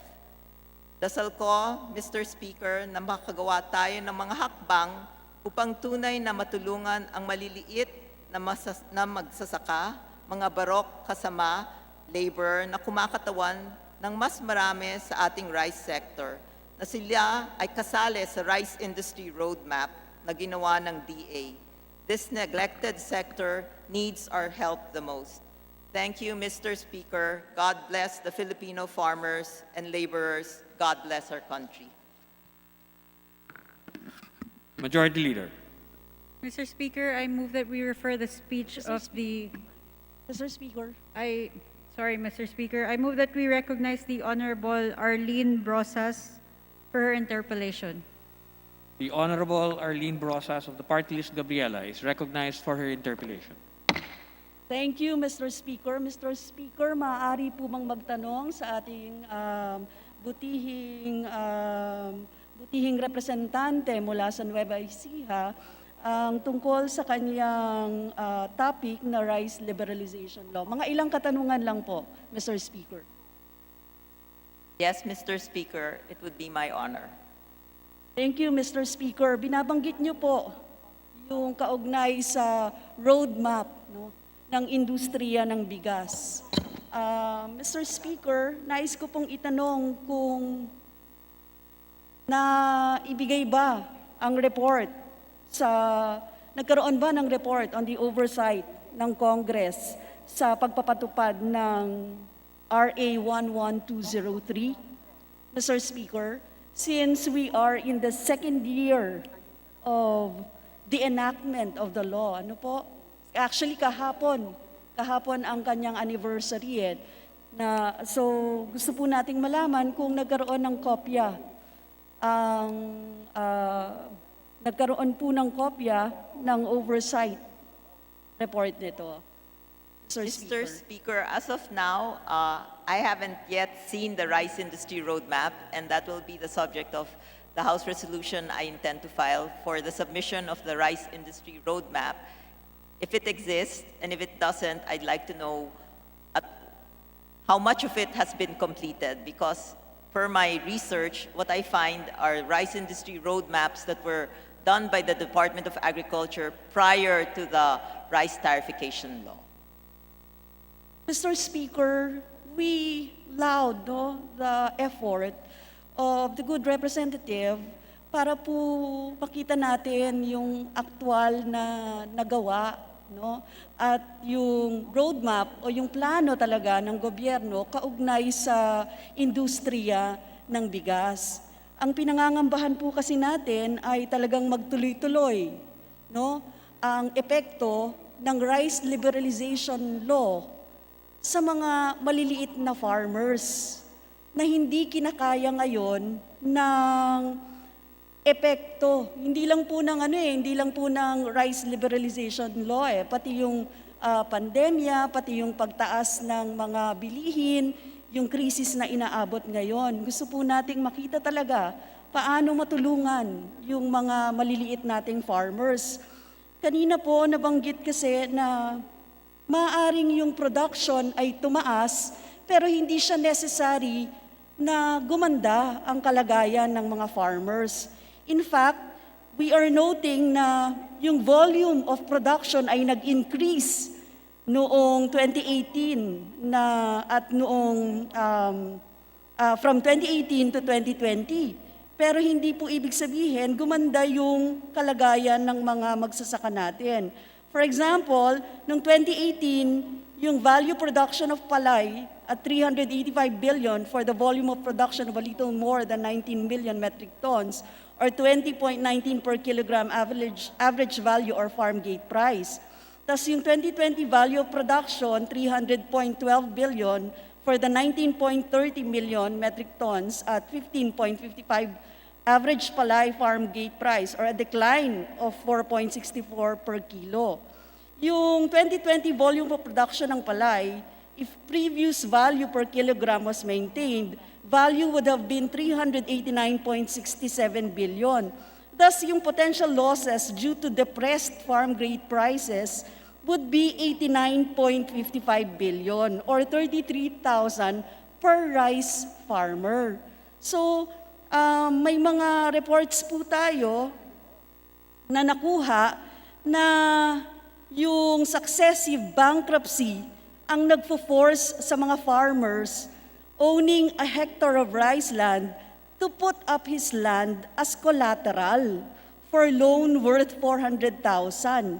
So meron pong mga balita tayo ng farmers ng barangay Carmen, Nueva Ecija, 40% of rice lands in their area or estimated 80 hectares are mortgaged due to depressed prices. At sa Gabaldon, Nueva Ecija, rice land near highways were already sold at 1 million per hectare. So ibig sabihin, Mr. Speaker, itong mga ganitong kondisyon, lalong naghihirap yung mga magsasaka. At pinalalala talaga ito kasi lumiliit yung kita nila hanggang naisesanla at naibibenta na nila yung lupa, Mr. Speaker. Pasadsad ng pasadsad yung kabuhayan ng ating mga magsasaka. Tapos babaon sila sa utang sa mga pangyayari na ito. Ang kailangan po nila ngayon ay suporta at subsidy na talagang sila. Sabi nga ng ating tagapagsalita kanina na yung dapat mag-redound to the farmers yung sinasabi na nakukuha o yung magandang benepisyo sa rice liberalization law. But apparently, sa nangyayari ngayon, hindi nag-i-improve yung ating farmers' welfare. Tapos, yung nagsasuffer tayo, nagkakaroon pa ng mga cases ng displacement ng mga food producers. Yung mga food security frontliners natin, sila ang nahihirapan. Mr. Speaker? So, lastly, Mr. Speaker, siguro gusto ko ring itanong kung familiar ba ang ating the good sponsor, kung familiar siya sa mga abuses, no? At yung mga displacement ng mga food producers sa iba't ibang mga lugar dito sa Pilipinas, Mr. Speaker. Familiar po ba kayo sa mga cases ng mga farmers na nagkakaproblema sa land grabbing, etc.? I'm more familiar with Nueva Ecija. Ang nagiging problema doon, as Congressman Brosas pointed out, na yung mga malilit na farmers nga, dahil nga sa kahirapan at the need to pay off debts, they end up selling the palay for less than what it's worth. Tapos pag pumasok naman after it's milled and ready for sale, it's not sold to reflect that reduced palay rate. That's why it's like inverse. Parang we expect, Mr. Speaker, pag yung palay ay binibenta ng 12 pesos, dapat makita natin sa pamilihan 25, 27 pesos. Pero hindi po yun ang nangyayari. Ang nakikita natin, bagsak ang presyo ng palay, pero mataas pa rin ang presyo ng bigas. At yun nga, Mr. Speaker, Congressman Brosas, ang isa sa nagiging problema, yung mga hirap na magsasaka, agad-agad nilang kailangan ibenta yung nasaka. Dahil pang-una, wala silang they don't have post-harvest facilities for drying. They don't have a place to store. At ang bigas, palay, kapag naani na yan, within 2 days, kung wala kang mapaglalagyan o hindi mo madadry, malalaon. Kaya they become prey to this middlemen or rice traders who buy it at a lower price. So I agree with what you said that ito'y isang problemang dapat tugunan ng rice tarification law. At hindi next year, dapat ngayon na. We're entering the 3rd year. Like I said, this bill is only for the next 3 more years. And we need to focus and recalibrate so this marginalized farmers whom this bill was created for will be the ones to most benefit from it, Mr. Speaker.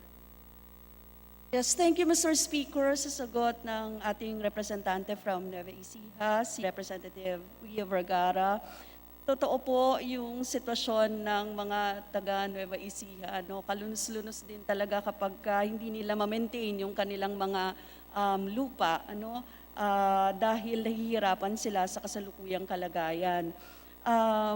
I understand, kailangan talaga nating repasuhin yung review or kaya po sinusuportahan namin ang inyong magiging resolusyon para matingnan talaga natin kung ano ba yung ginagawa talaga ng DA, ng Department of Agriculture kaugnay dito. Ano ba talaga ang roadmap ng gobyerno kaugnay sa industriya ng bigas? Lalong-lalo na mag-open up ka pa at meron pa tayong tinatakel na iba-ibang mga usapin katulad ng RCEP, papasok tayo sa mga ganong trade, na alam natin na mahihirapan yung mga local production natin, yung mga local producers natin, lalo sa ganyang sitwasyon. And kanina po tinanong ko kung familiar ang ating representante sa Nueva Ecija sa mga displacement or mga cases ng abuses. Gusto ko lang pong sabihin, Mr. Speaker, na napakaraming mga cases ngayon ng mga usapin ng lupa at mga magsasaka na ang tindi ng violence na nangyayari sa kanila. Isa pong indikasyon nito na nahihirapan talaga yung mga magsasaka natin dahil hindi talaga sinusuportahan yung kanilang mga kahilingan. For example, yung mga naganap sa Hacienda Yulo na mga violence mismo, doon sa mga farmers na matagal na naglilinang ng lupa sa Hacienda Yulo, sa Lupang Ramos kung saan din nagkaroon din ng ilang mga clashes. Ganon din sa Bulacan, na mga peasant farmers natin, sa Bataan ng issue ay land grabbing, sa Panay Island.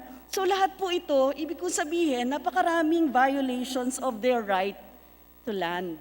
Hindi lang po violation ng right to land, kundi their inalienable right to food ang usapin. Kaya, Mr. Speaker, sa mga cases na ito, hindi natin ito naririnig sa DA. Hindi nga natin naririnig itong usapin kapag pinag-uusapan yung rice liberalization law. So, kailangan po, Mr. Speaker, and to our good representative from Nueva Ecija, si Representative Ria Vergara, maraming salamat po sa pagsasabi o pag-up ng mga issues ng mga magsasaka natin. Ang kailangan po natin ay pangmatagalan na remedy talaga for the oppressed, for the exploited plight of our peasants. That is why isa po sa mga kahilingan namin, yung Rice Industry Development Act ay ma-hear na, o yung mga yung Genuine Agrarian Reform Program, sana po ay mapag-usapan na, Mr. Speaker. Kaya bilang panghuli, maraming salamat, Mr. Speaker, doon sa pagbibigay po ng time at pagpayag ng ating good representative from Nueva Ecija, si Representative Ria Vergara, sa ilang mga katanungan ng representanteng ito. Maraming salamat, Mr. Speaker. Majority Leader. Mr. Speaker, I move that we recognize Representative Ferdinand Gaitev, Bayan Muna Party List, for his interpellation. The Honorable Ferdinand Gaite is recognized for his interpellation. Salamat po, Mr. Speaker. Pahintulutan ba ng ating kagalang-galang na kinatawan ni Ecija, Congresswoman Vergara, na mga ilang katanungan lang hinggil sa napapanahon na tinalakay hinggil sa impact ng implementation ng Rice Tarification Law o yung Republic Act 11203. Yes, Mr. Speaker. Salamat po. Kagalang-galang Speaker, kagalang-galang na ating kasamahan sa Nueva Ecija. Ang narinig kong paulit-ulit na justification for the implementation of the law ay food security. Tama po ba, kagalang-galang na ating nagbigay ng napakagandang privilege speech, Mr. Speaker, Madam Sponsor? Yes, Mr. Speaker. Isa lamang po yun sa layunin ng Rice Tarification Law. It's not the main, but it's one of the objectives, Mr. Speaker. Salamat po. At ang inaalala ng kinatawang ito ay yung food security ay hindi lang isapin ng ating bansa, kundi food security ng buong daigdig. No? At batay sa mga marami ng pag-aaral, kahit ang produksyon ng bigas, ng palay at ng bigas, ay hindi naman labis ang produksyon sa pandaigdigang usapin.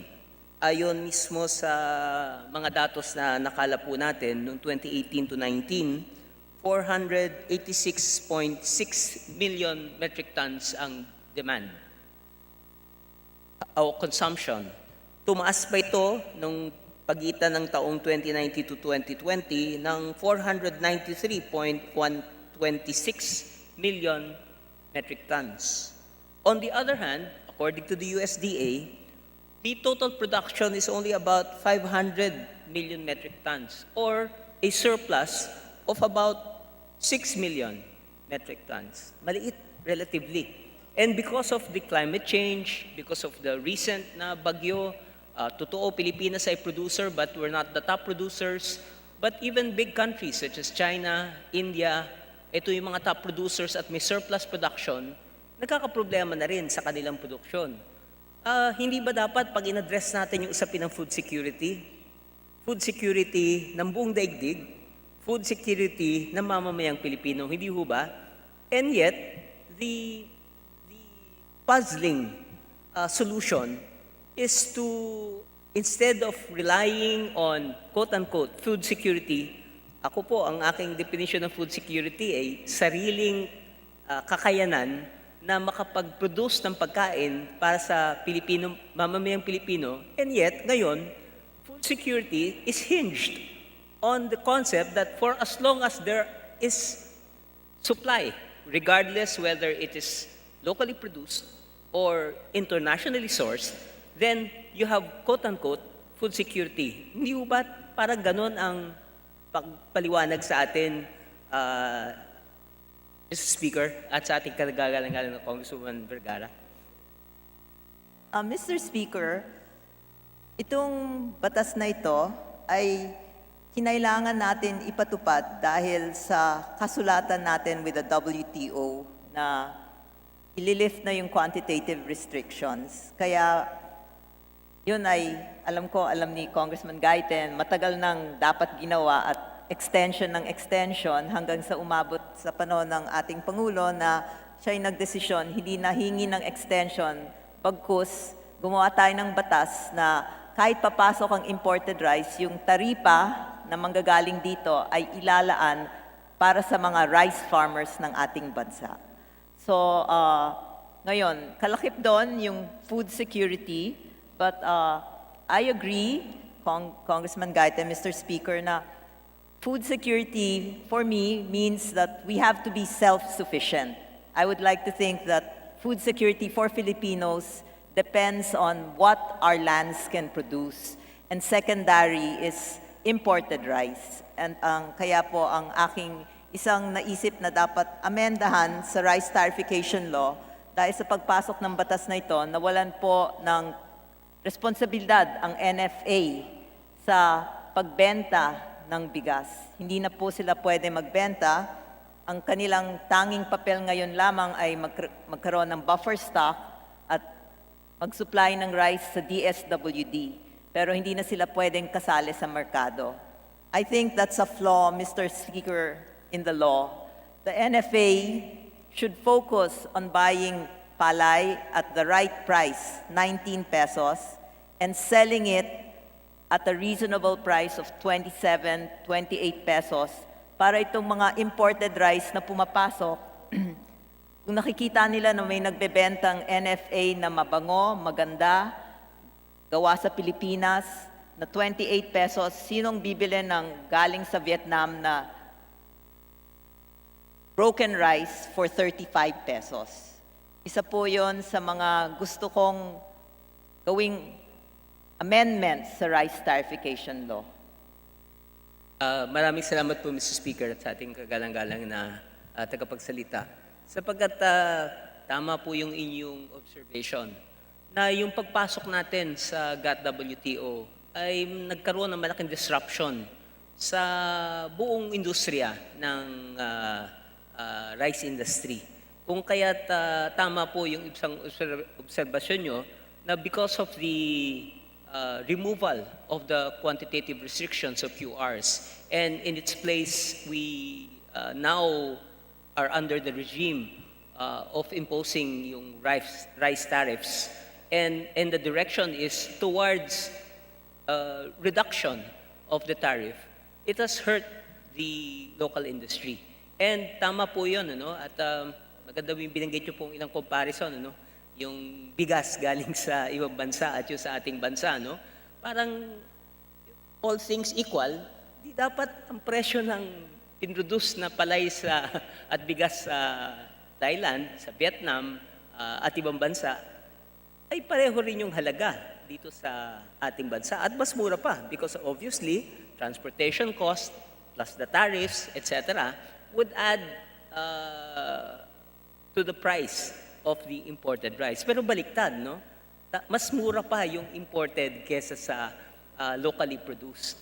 Kaya isang issue rin yan, no? Na tama po, binanggit ng ating naunang nag-interpolate si Congresswoman Rosas, na sinabi niyang yung usapin hinggil sa habang ang ibang bansa ay binibigyan ng malaking suporta ang kanilang agrikultura, tayo minimal ang binibigay ng suporta.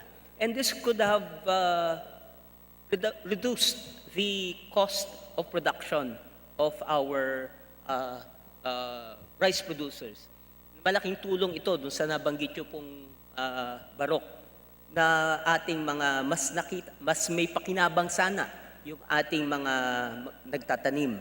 May pakinabang kahit yung ating nasa buong industriya. And we're not even talking about just them. Kasi totoo po, no? Because of rice importation, malaki yung impact sa iba't ibang larangan ng industriya related to rice. Concretely, yung ating millers. Dahil nag-i-import na ng bigas, hindi na kailangan i-mill. Then, definitely, alam na alam po ng ating kagalang-galang na tagapagsalita, yung nangyaring problema ng ating millers na maraming nalugi dahil mas kakaunti na yung pinuproduce na palay na kailangan i-mill para maging bigas. Nagkaroon rin ng impact sa ating livestock feed dahil yung napuproduce na darak from processing ay kailangan rin ng ating livestock raisers, magbababoy, magmamanok, nag-aalaga ng baka, and others. And because of that, naging problema nga while now we are in the implementation of this rice tarification law, ang isa naging problema daw ng ating mga livestock owners, mas mahal pa raw ang presyo ng darak kaysa sa bigas, no? And that distortion created so many complicated problems for not only the rice industry but other peripheral industries as well.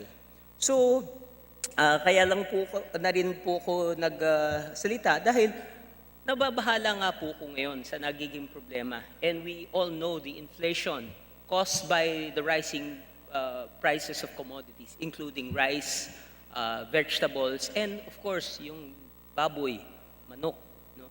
Na similarly situated, no? Because of the importation, nagkaroon ng distortion on the part of our local producers. Of course, may iba pang komplikasyon tulad ng ASF ang pagbababoy, pero yung problema na masyadong nilawagan natin ang importation na to the detriment of our local producers. Yun yung isang dahilan kung bakit naghihirap ang mahihirap nating sektor ng ating lipunan.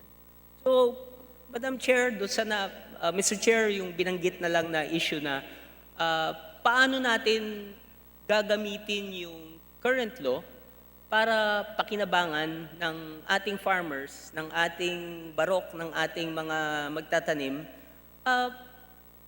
meron ng problema as it is. The tariffs collected, supposedly, meron ng di ba? May mga priorities na kung paano gamitin. Pero may problema pa rin tayo actually doon sa issue pa rin ng smuggling and therefore walang nakokolektang taxes supposedly for the RCEF. Paano kaya ito mabibigyan ng solusyon kung mismo yung problema ng importation, yung smuggling, yung paggamit ng aktual na koleksyon para doon sa nilalaan na nga ng batas ay hindi nagagawa? Paano ngayon ito mariresolba, Mr. Speaker, Your Honors? Ang nakikita kong una natin dapat gawin, Mr. Speaker, Congressman Gaite, matignan at mabasa ano ba ang naging kinalabasan ng rice industry roadmap. I believe that's the foundation. This law, for the next 6 years, will provide 60 billion, a minimum of 60 billion solely for rice farmers. According to the Department of Finance, I think in 2019, tariffs went up to even 12 billion. It was more than expected. And that additional 2 billion will also go to the rice sector. Kaya mahalaga sa akin yung rice industry roadmap. Doon natin makikita ano yung short-term plan, ano yung long-term plan.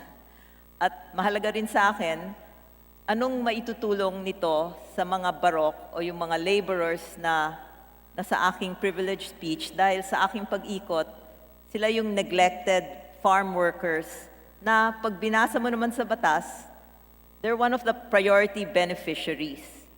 Sa katanungan po na ano yung suwestyon o ano yung solusyon, isang solusyon po na aking naisip, tumulong ang mga local government units na gumawa ng listahan. Number one, may listahan ba ang Department of Agriculture sa lahat ng mga hindi lang farmers, landowners, kundi mga kasama at mga barok sa bawat munisipalidad at syudad. Kunin ang listahan na ito at tumulong yung LGU na to create associations for them. So they have, hindi sila mga problema na hahanap ng abogado, accountant. If the LGU can do that, and then they comprise, let's say, one association, at turuan sila na gumamit ng mga makinaryang pinamimigay ng RCEF. Mr. Speaker, I liken this to an analogy I can give is like when I was living in the United States and there's snow, I don't want to shovel my own driveway. So there are people that come and they have the equipment and they tell me for $50, they will shovel the driveway. In the same way, itong mga barok o mga laborer, kung bibigyan natin sila ng kagamitan at tuturuan, pwede silang umikot at hindi na lang labor nila ang kaya nilang ibigay. Kundi meron silang makinarya na pwedeng rentahan sa mga landowners or farmers na have not been able to avail of the RCEF mechanization program. So isa po yun sa aking naisip. Subalit, malalaman po natin kapag tayo ay nagkaroon ng isang hearing in aid of legislation with the Department of Agriculture kung itong mga klaseng these kinds of solutions can be adopted by the Rice Competitive Enhancement Program.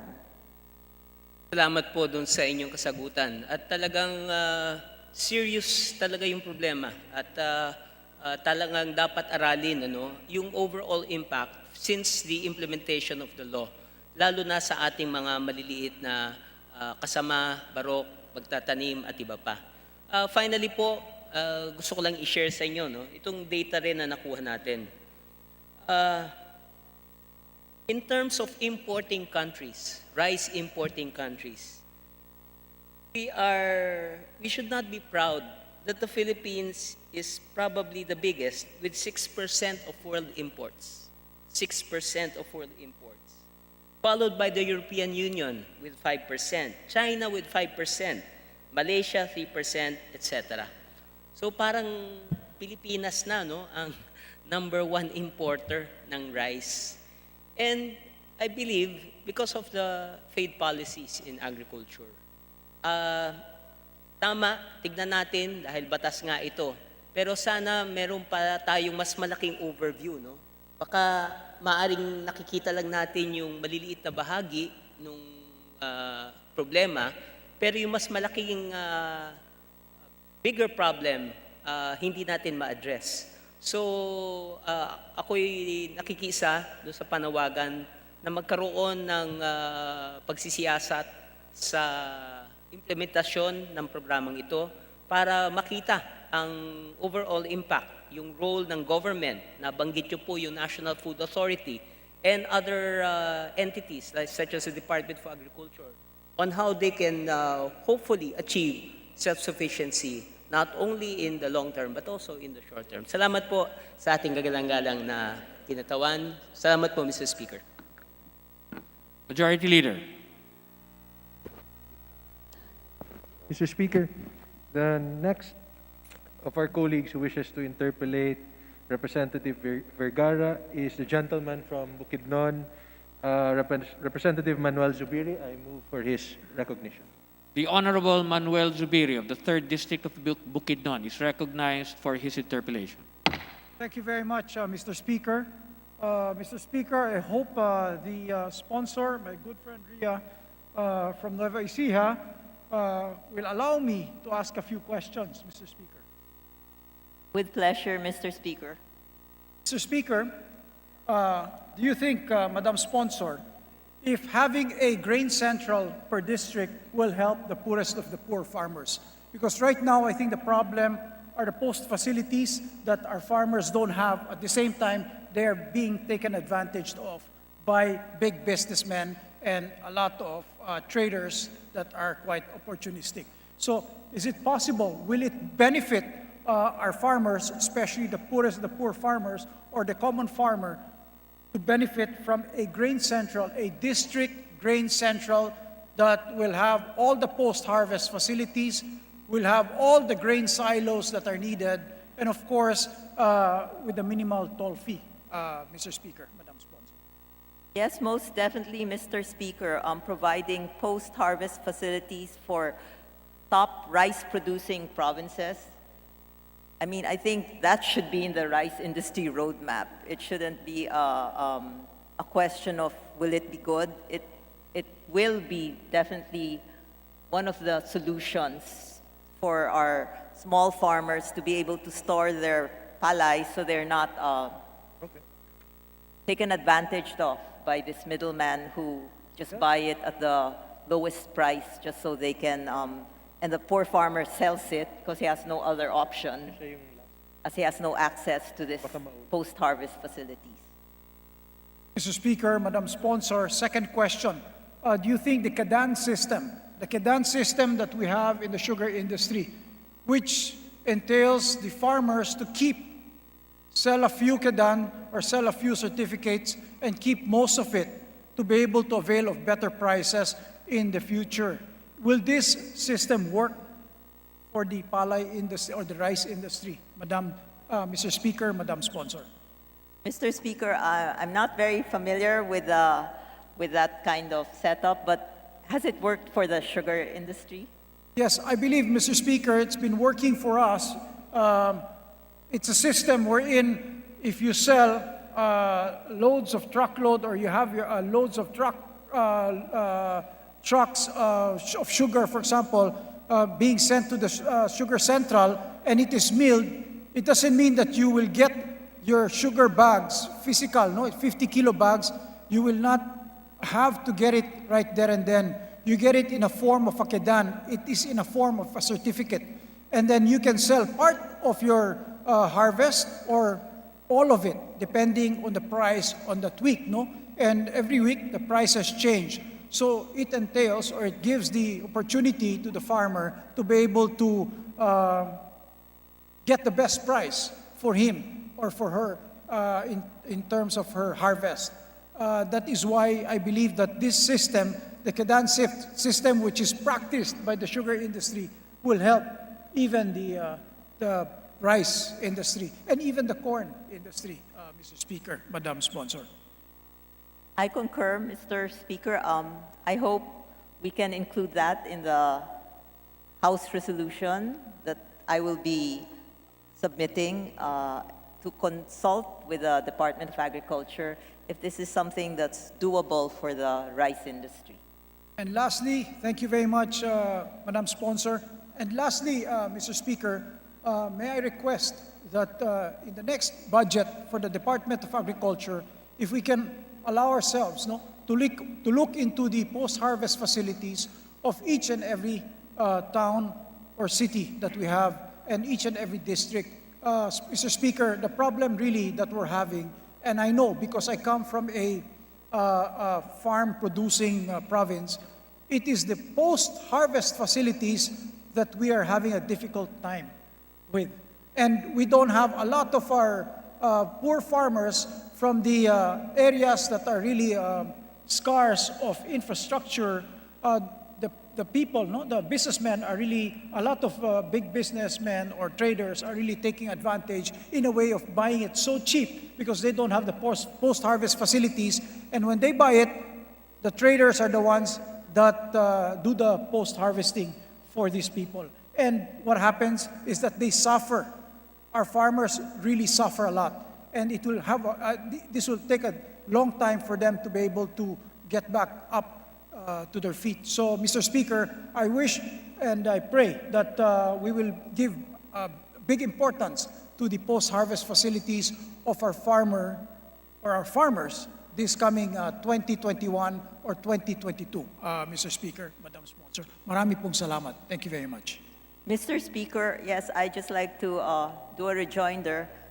That is why the submission of this rice industry roadmap is very crucial, because if they really did an overview of the rice sector, then the post-harvest facilities that are existing that Congressman Zubiri referred to should be already identified in that rice industry roadmap, so we know where else we need to put these post-harvest facilities.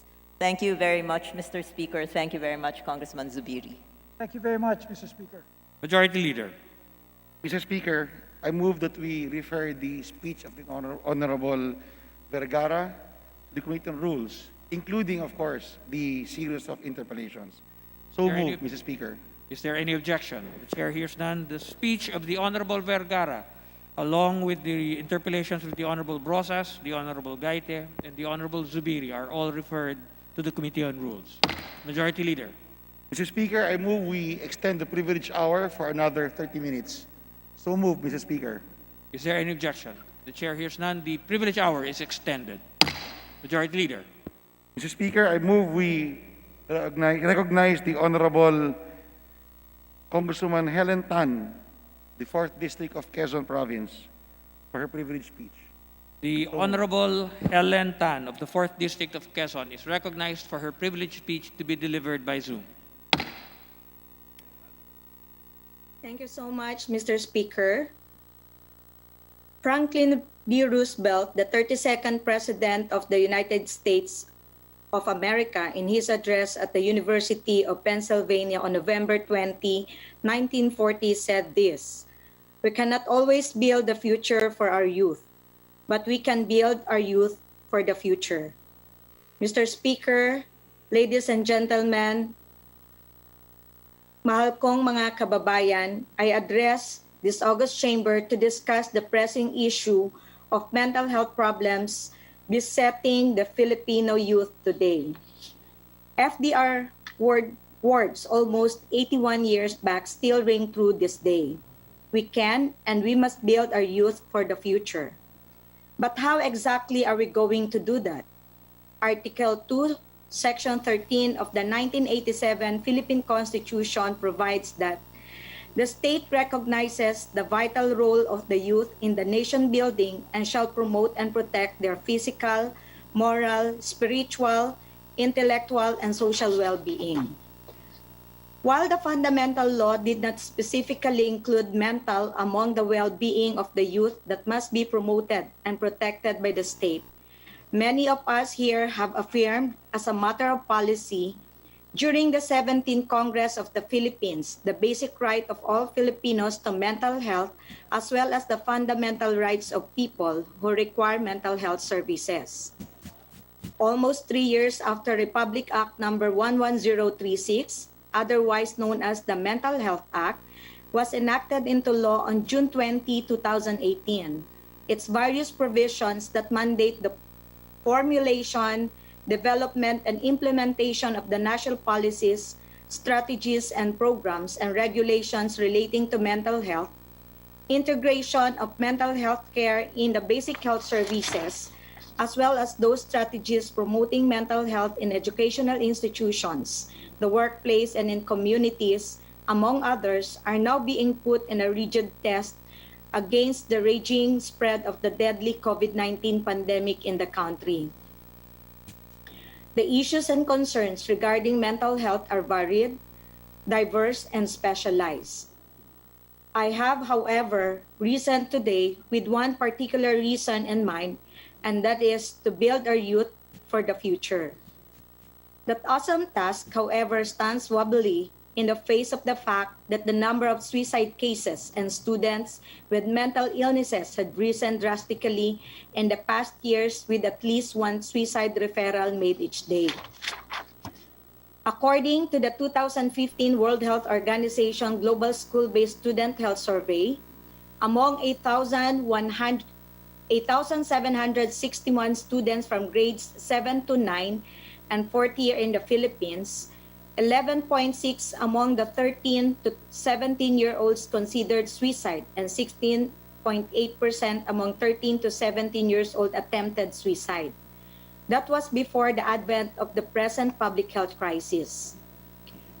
Recently, a study entitled Psychological Impact of COVID-19 Pandemic in the Philippines has examined the prevalence of psychiatric symptoms and identified the factors contributing to psychological impact in the Philippines, and it found out that out of total of 1,879 completed online surveys that were gathered from March 28 to April 12, 2020, female gender, youth age, single status students, specific symptoms, recent imposed quarantine, prolonged homestay, and reports of poor health status and necessary worry, concerns for family members, and discrimination were significantly associated with greater psychological impact of the pandemic and higher levels of stress, anxiety, and depression.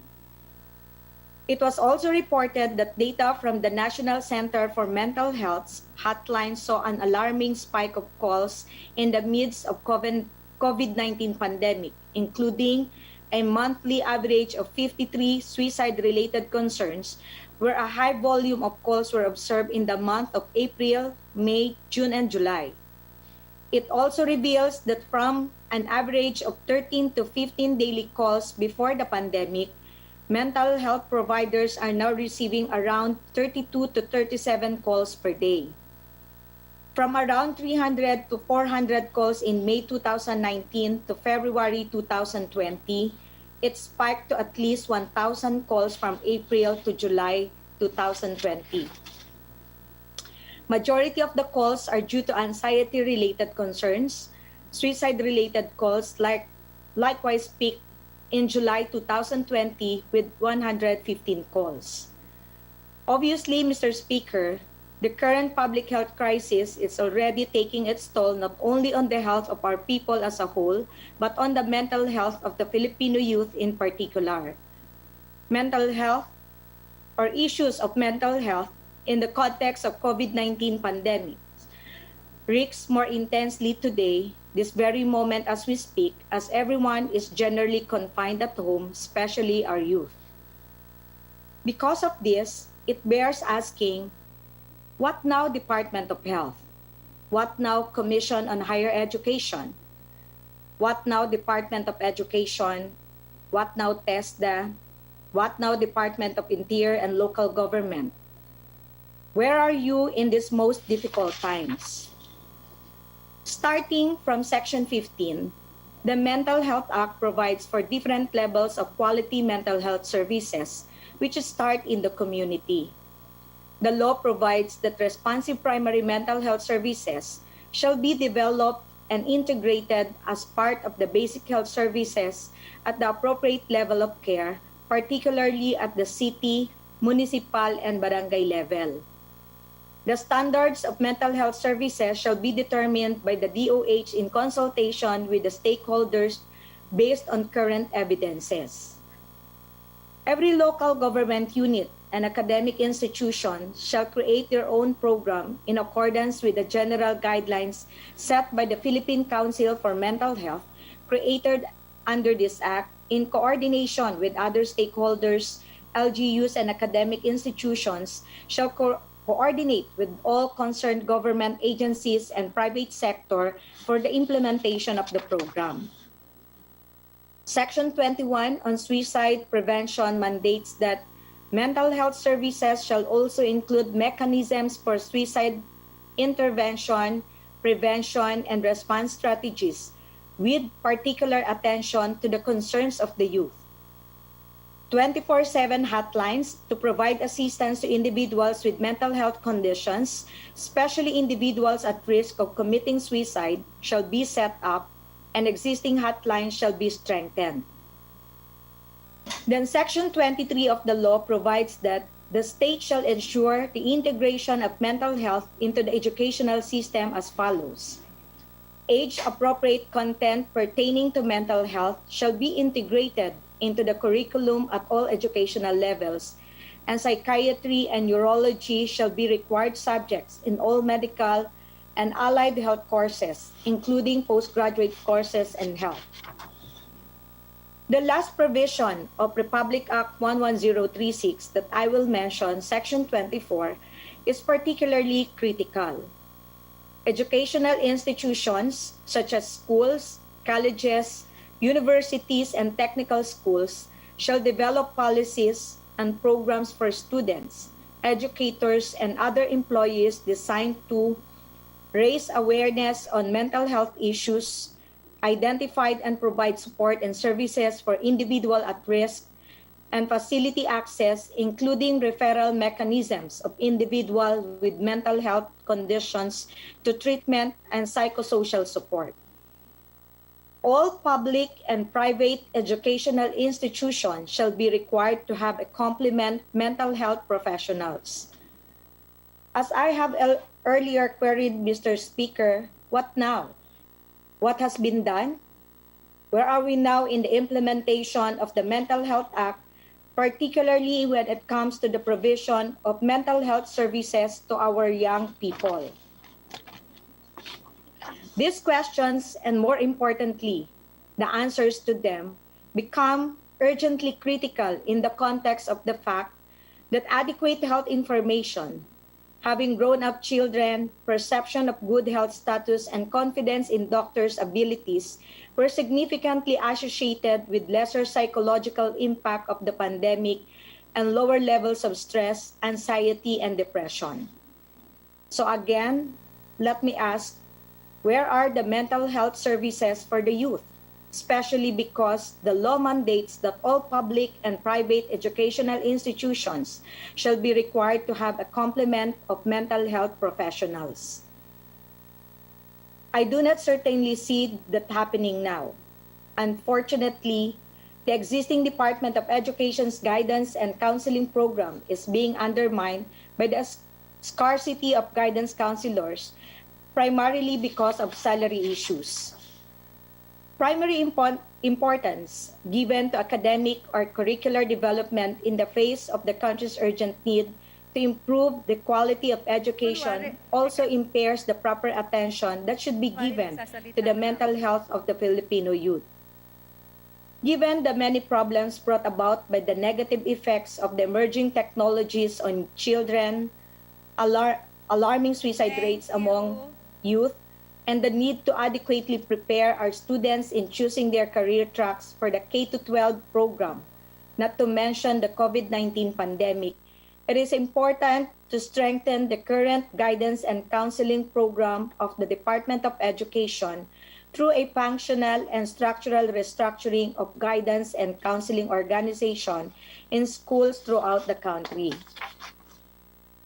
Proper attention to mental health services cannot be sacrificed in favor of academic development, inasmuch as the intellectual development of our youth can only prosper if they are given the adequate mental health services they so badly need, especially with the challenges of rapid technological modernization around the globe that is already taking its toll in the emotional well-being of the many people, especially the youth.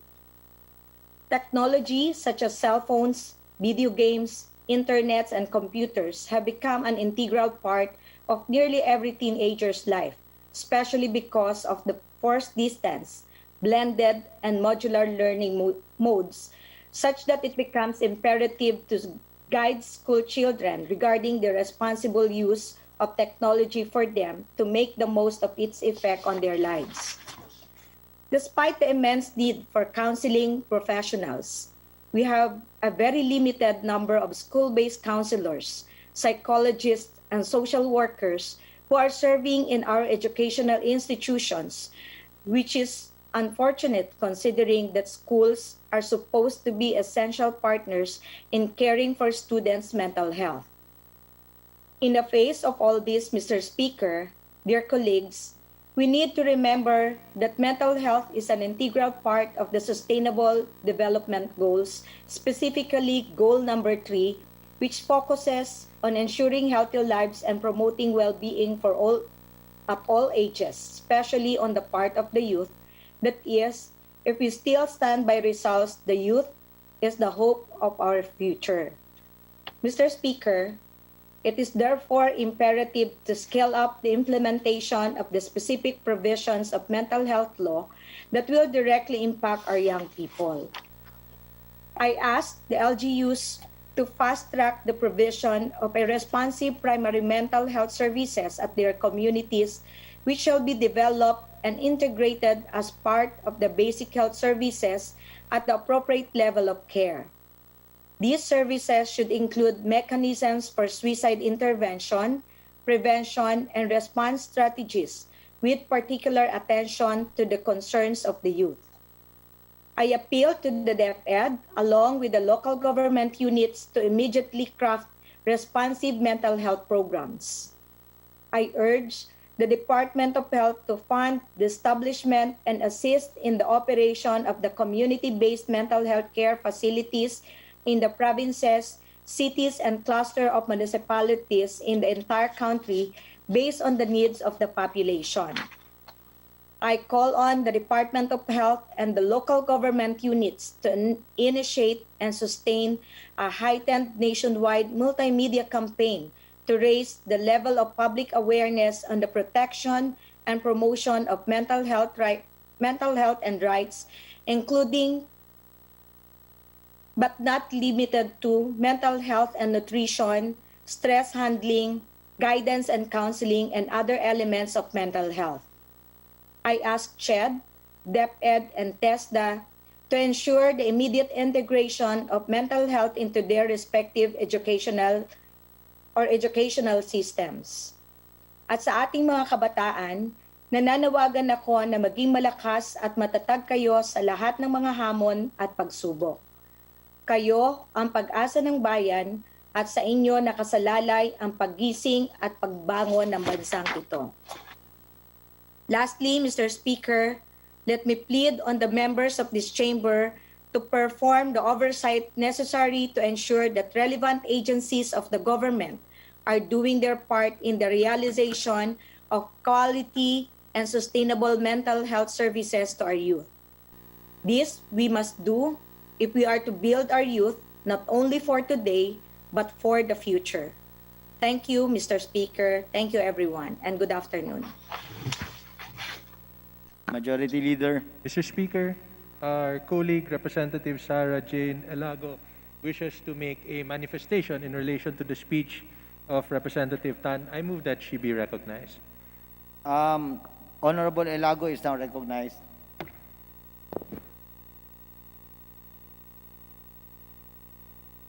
Maraming salamat, Ginoong Speaker. Bilang kinatawan ho ng Youth Sectoral Party na Kabataan, tayo po ay nagpapasalamat at nagbibigay pugay kay Representative Angelina Tan sa pagsasalita tungkol sa pinakakinakailangan ng pagpapalakas ng mga serbisyo at mga hakbang tungo sa pagsasakatuparan ng mga layunin ng National Mental Health Law sa ating bansa. Napakalaki po ng mga layunin na napagtagumpayan ng Kongresong ito pagdating sa pagbibigay ng angkop na atensyon sa kalusugang pangkaisipan, kasabay ng kalusugang pisikal at pandamdamin, higit lalo na dun po sa mga bagay na hindi natin nakikita, lubos na kinakailangan ng mga accessible na mga services para sa mga kabataan. COVID-19 has affected the lives of students and all education stakeholders and everyone else. Now, for students, the pandemic has impacted both their studies as well as their participation in society. Due to school closures, students have been unable to come together in physical spaces, massively affecting their community and organizational work, as well as their relationship and communication with their teachers, faculty members, and other members of the communities. Kasama din po dyan yung ating constituency work. Talagang tayo ay natulak mag-explore ng mga bagong mga pamamaraan, principally via digital and online means, ngunit hindi po yan sapat. Higit na kinakailangan ng malaman ng mga kabataan at mga estudyante na kasali sila doon sa lahat ng aspeto ng pandemic response and recovery, lalong-lalo na sa sektor ng edukasyon.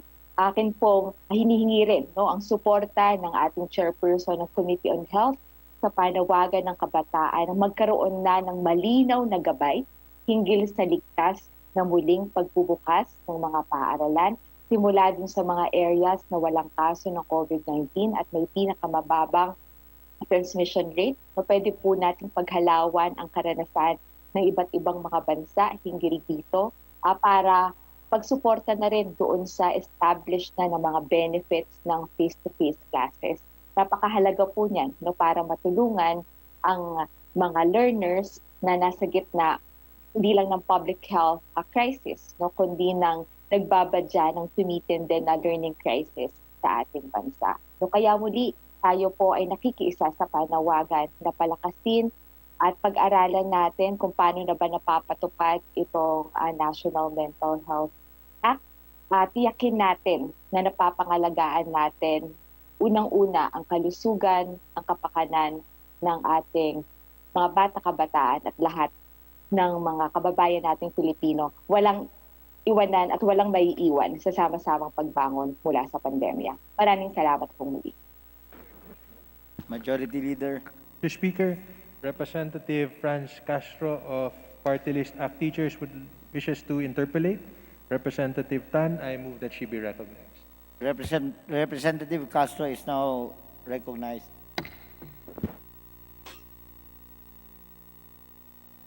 Maraming salamat, Ginoong Speaker. Una po, binabati ko po ang chair ng ating Health Committee na si Representative Angelina Tan sa napapanahon po na privilege speech on mental health. Pahihintulutan po ba ako ng ating tinatawan, Angelina Tan, para makapag-explore po ng ilan pong katanungan related po dito sa batas na ito at napapatupad po nito sa sektor ng edukasyon at sektor ng ng paggawa. Yes, Mr. Speaker, I would gladly accept the interpellations of our Honorable Franz Castro. Maraming salamat, Mr. Speaker. Mga ilang taon na rin po na i-implement itong batas na ito at sa loob po ng 4 na taon na ako po ay representante ng mga guro sa party list dito po sa Kongreso, ay hindi po ako nakaano ng oversight committee para po pag-usapan yung pagpapatupad ng batas na ito. At tama po ba ako dun sa aking impression dahil ito po ay pang-apat na taon ko na sa Kongreso at yung oversight committee po para pag-usapan itong implementation ay hindi pa po nagagawa. Tama po ang obserbasyon ng ating kasama, Mr. Speaker. Wala pa po tayong oversight. The law was signed on June 20, 2018. So magtatatlong taon na po. At implementing rules and regulation was being created 6 months after it was enacted. Yan. Maraming salamat po doon sa pag-validate ng akin pong information. At isa po sa sa panahon ng pandemya, talaga pong nakita po natin yung mga stress, yung mga depressed, hindi lang po sa ating mga kaguruan, pati po sa ating mga estudyante, mga manggagawa, at sa kabuuan sa mamamayang Pilipino sa iba't ibang kadahilanan dulot ng pandemya. Dulot ng stress sa pag-aaral, pagtuturo at sa paggawa, kawalan ng trabaho at iba pa. So ito po bang tama po ba na narinig ko kanina na ang ating pong chair ng health ay magpapanukala po ng pagdinig o oversight meeting para po sa pagpapatupad na ito. Tama po, Mr. Speaker. Sa larangan po ng DepEd, Mr. Speaker, napansin po natin yung kakulangan, hindi lamang po ng mga pasilidad like yung clinic, more so po dun sa kakulangan ng ating mga health workers. Dahil po sa rationalization plan, yung mga nurses po, yung mga doctors po na dati ay nasa mga eskwelahan, ay nasa mga district na po ito at nandoon na po sa mga division. At kung titignan po natin, sobrang po naman kulang din yung ating mga guidance counselors sa mga eskwelahan po natin. Ako nga po, nagpapanukala, for every 200 students, there should be one guidance counselor. So, ang tanong ko po sa ating tinatawan, Mr. Speaker, in order po ba halimbawa yung one guidance counselor for every 200 students? During the deliberation, Mr. Speaker, naitanong po yan when we were crafting this law. Ano ba yung ideal na numero ng isang guidance counselor per students? At wala naman silang na-recommend, but definitely ang recommendation nila ay less number ang ratio of guidance counselor. And I think yung recommendation na 1:200 is good, considering hindi rin po magiging realistic sapagkat yun nga, kokonti din po ang ating available naman na guidance counselors. And we were informed even if merong plantilla position na available, hindi na filled up because of the unavailability of that profession. Okay. Salamat po sa katugunan, Mr. Speaker. Yun po, mga related na mga profesyon, katulad po ng psychometry, psychologist, iba pa po mga related sa guidance counseling. So may re-recommenda nyo po ba na dapat meron din po ito sana sa ating mga eskwelahan at sa ating mga pagawaan? Yes po, Mr. Speaker. Actually, any available profession that those who are willing to be trained also as a counselor ay pwede po na mailagay sa ating educational institution or any offices na nangangailangan po ng ganitong professionals. Okay. Maraming salamat po. Ako po ay maghahanda doon sa inyo pong ipatatawag na oversight committee dahil interesado po ako sa Department of Education dahil napapanahon po talaga magkaroon ng sapat na bilang ng mga guidance counselor, psychometrician, doon mga psychologists, dahil hindi lang naman po usapin ito ng halimbawa po may problema sa mental health. Sinasabi nga ng mga guidance counselor, kahit na wellness, di ba ang guidance counselor ay nandiyan para tumulong po doon sa ating mga kabataan, lalong-lalo na po doon sa pag-motivate sa kanila, tsaka sa mga teachers natin, sa kanilang mga pag-aaral at sa mga pagtuturuan. At inaasahan ko po, Mr. Speaker, muli binabati ko po ang ating chair ng Committee on Health sa pagkakaroon ng privileged speech about mental health, at syempre po yung kanyang pinaplano, sinusuportahan po ng kinatabang ito yung kanyang hearing on Oversight Committee. Maraming salamat, Mr. Speaker. Maraming salamat po sa inyong pakikiisa. Majority Leader.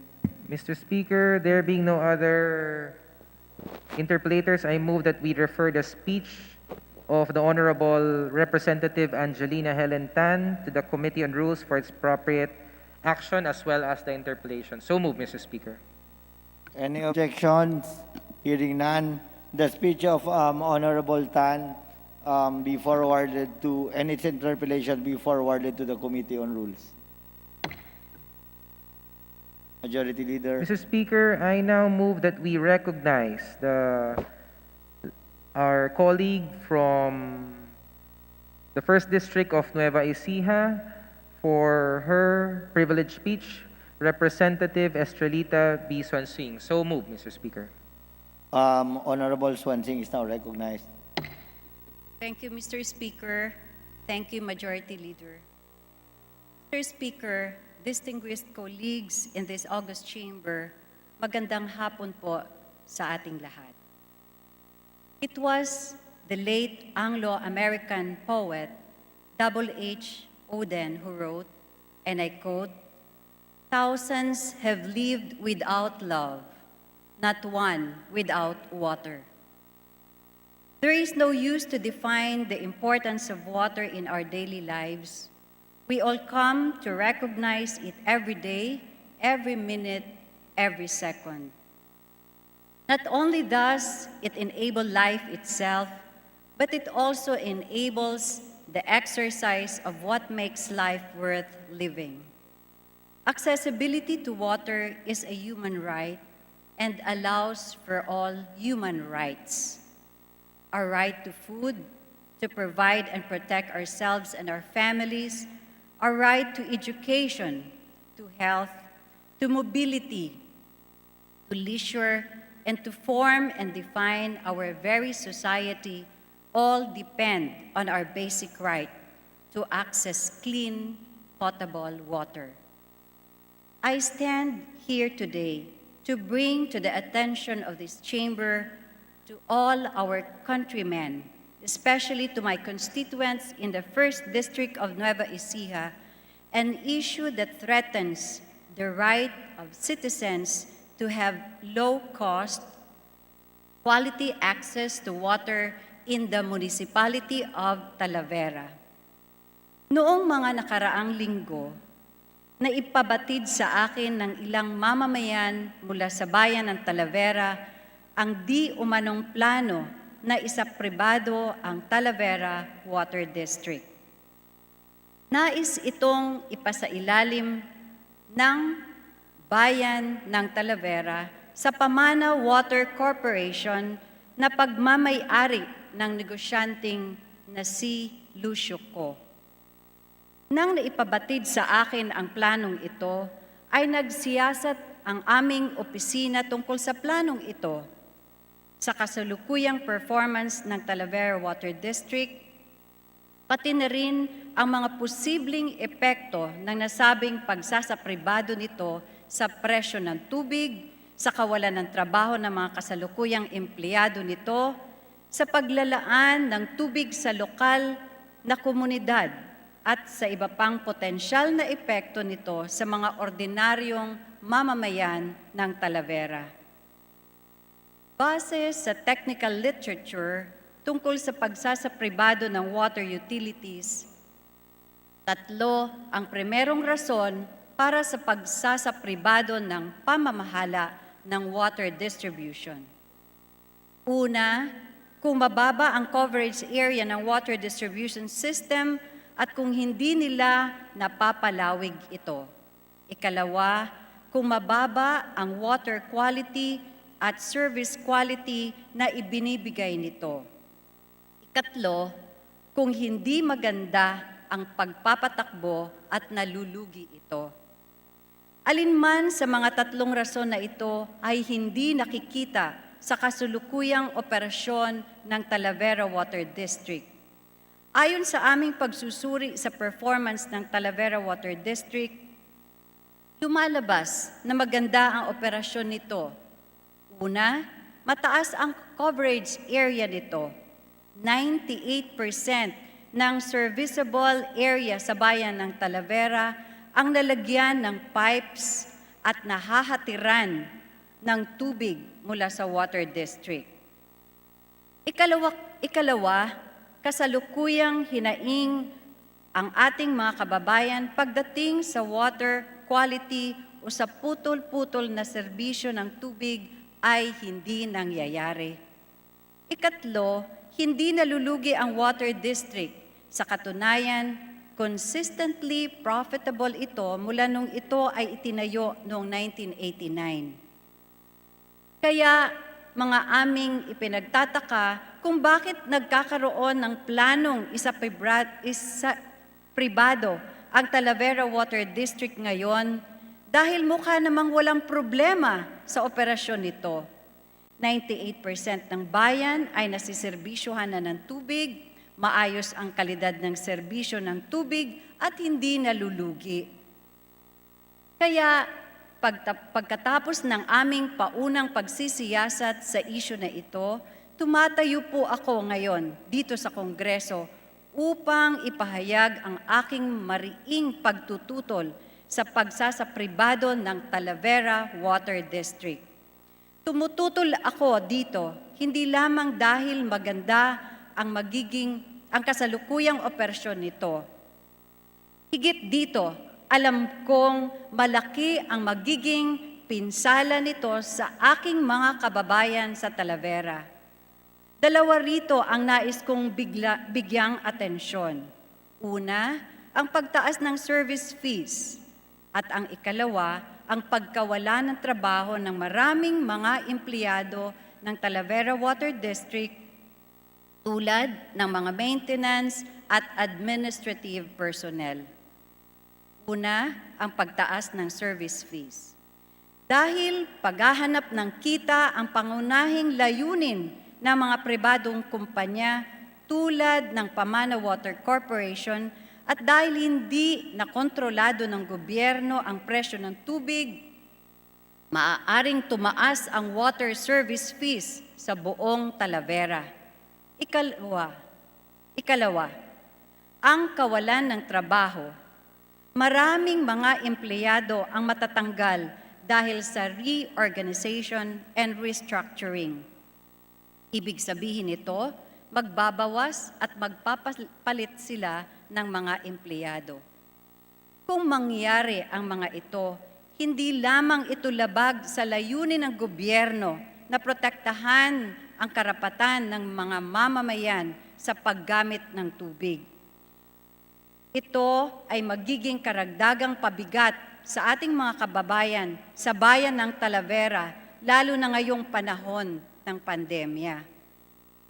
Sa panahon ng napakalaking pinsala sa kabuhayan ng ating mga kababayan, ang pagtaas ng presyo ng tubig at ang kawalan ng trabaho ay hindi na dapat idagdag sa mga pasanin ng ating mga kababayan na kasalukuyan ng hirap sa pagtugon sa kanilang pang-araw-araw na pangangailangan.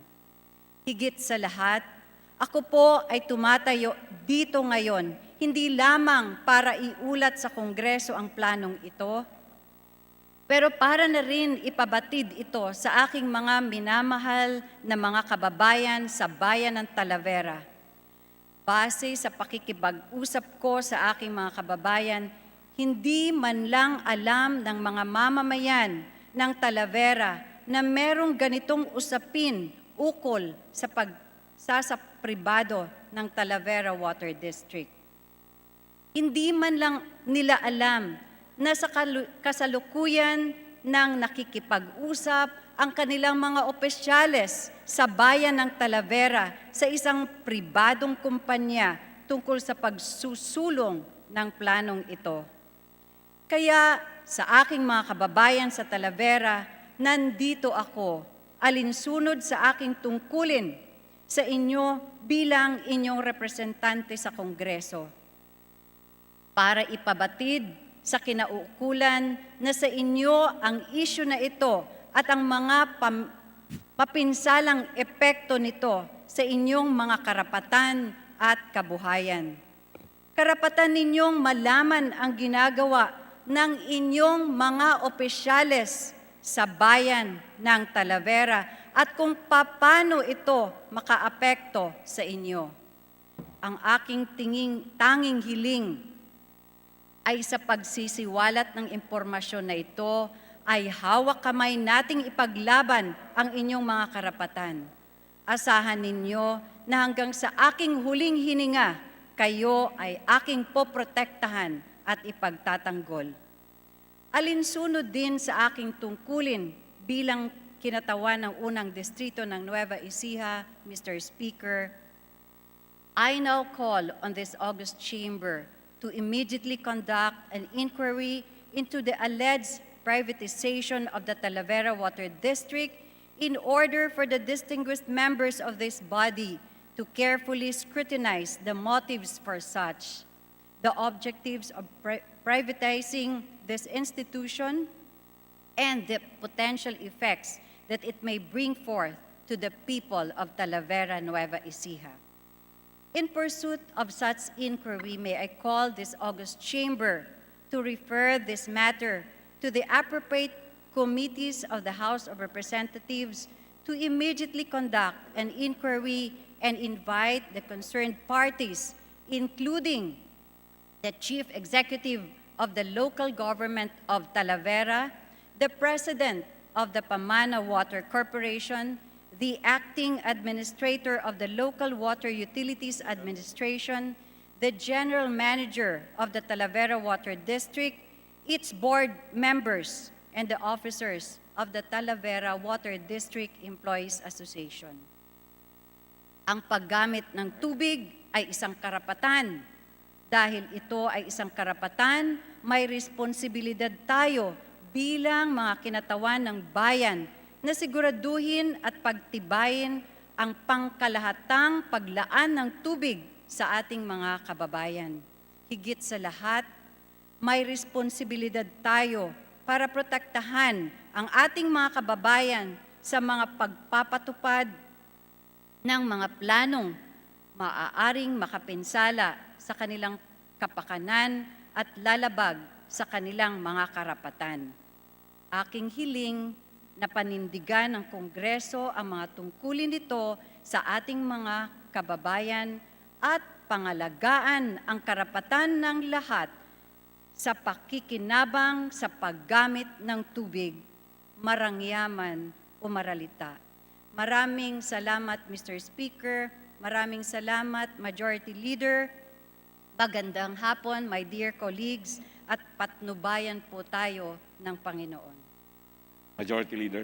Mr. Speaker, I move that the privilege hour be extended for another 20 minutes. So move, Mr. Speaker.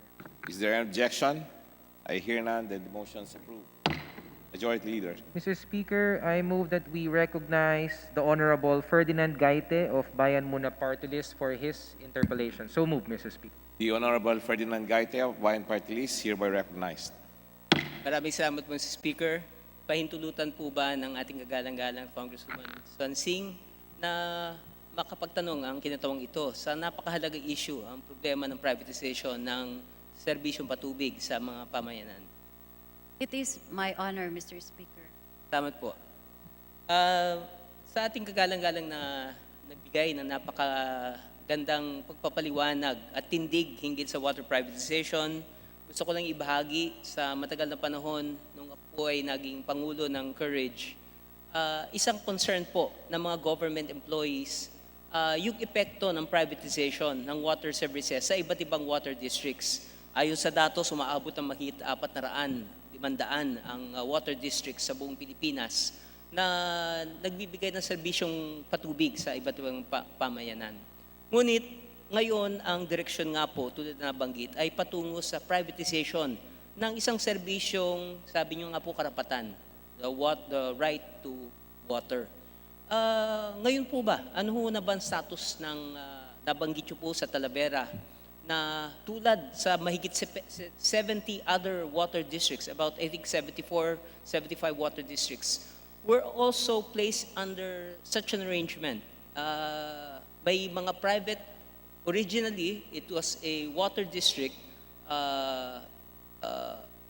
considered as a government-owned and controlled corporation or GOCC na pinatatakbo bilang serbisyo sa mga mamamayan.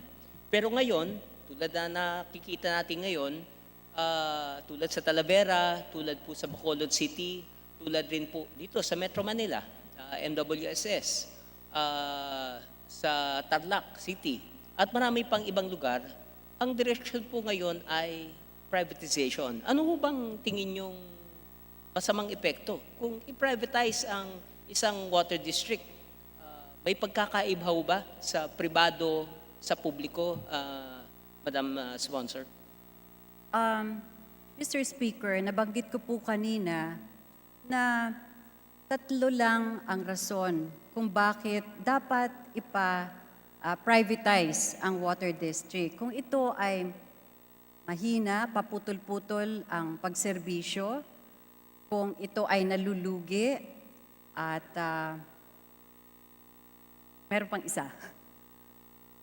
3 lang po, no, ang rason. No?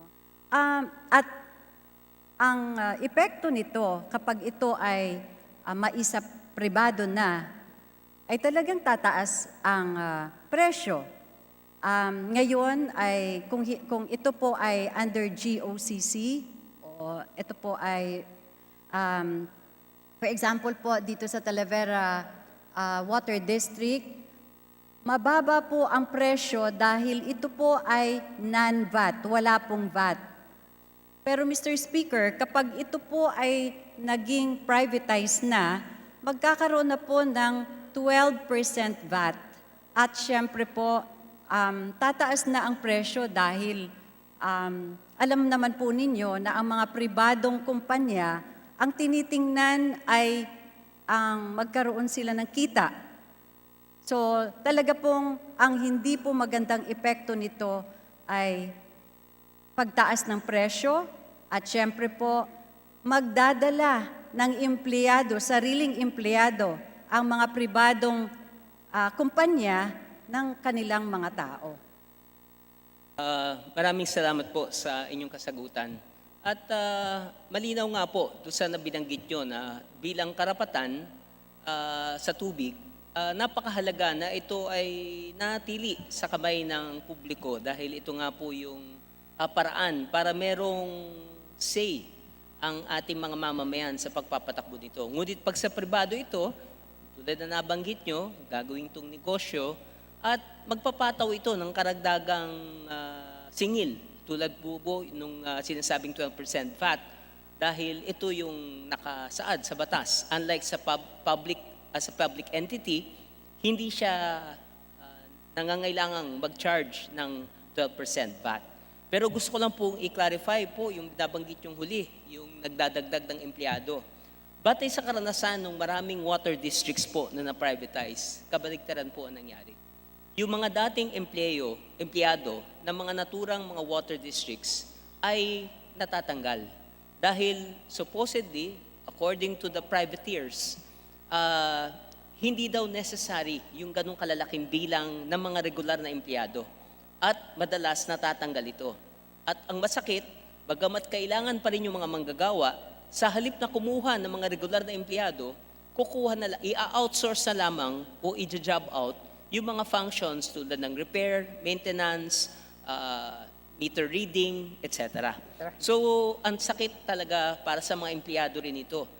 hindi necessarily ang logical conclusion ay magdadagdag ng mga kawani at manggagawa. Mas madalas kaysa hindi, magbabawas pa. And that has happened in the MWSS when this was privatized in 1996.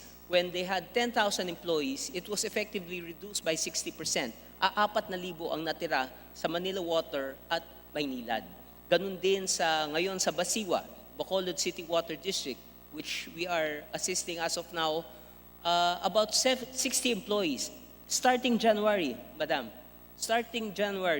hindi na pinag-report sa opisina. Kung kaya't ngayon pa lamang nakikita na natin yung epekto hindi lamang sa mga kawani, kung hindi epekto sa mga consumers at mga mamamayan.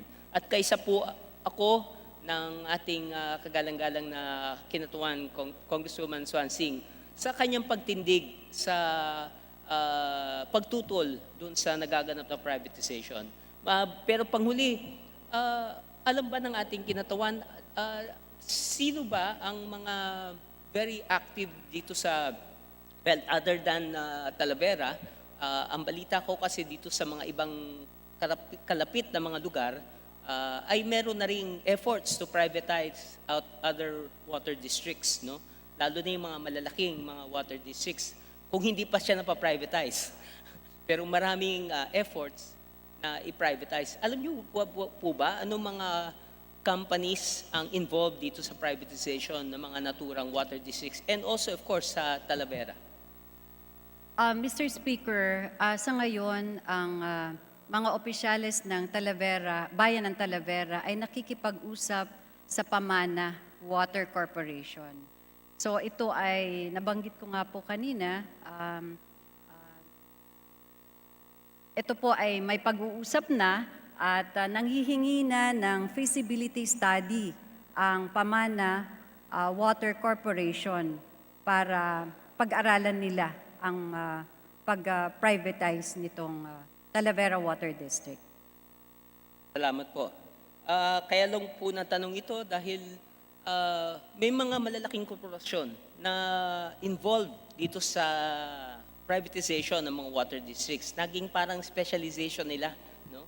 At nakakabahala dahil tulad dun sa Basiwa, Bacolod City Water District, Prime Water ang effectively last year ay through a joint venture agreement, no?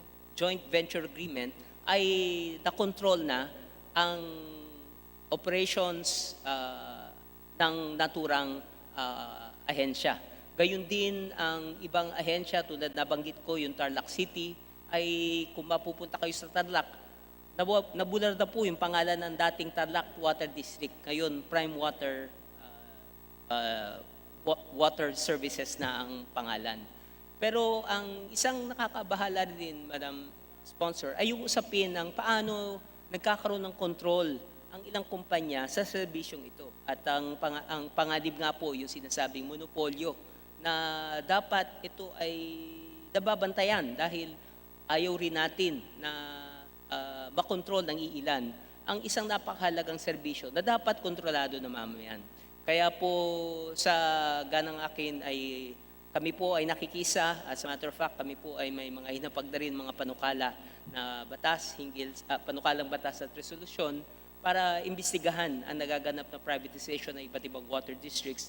At maganda po sana ay kami po ay magkaroon po tayo ng tulungan para ito ay magkaroon ng mas malalim na pag-unawa kung paano ang epekto nito hindi lamang sa consumers, sa mga mamamayan, at gayon din sa buong lipunan. Salamat po, Madam Sponsor. Salamat po, Mr. Speaker. Maraming salamat, Congressman Gaite. Maraming salamat, Mr. Speaker. Majority Leader. Mr. Speaker, our distinguished colleague, Deputy Speaker Rodante Marcoleta, wishes to interpolate. Representative Swansing, I move that the gentleman be recognized. The Honorable Deputy Speaker Dante Marcoleta is hereby recognized. Maraming salamat po, Mr. Speaker. Madam Congresswoman, magandang hapon po sa inyo.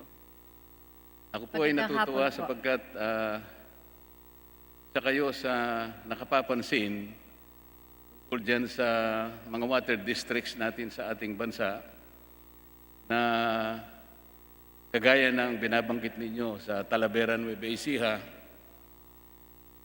mukha namang hindi kailangang i-privatize sapagkat natutugunan naman yata nila yung pangangailangan sa tubig ng inyong mga constituents.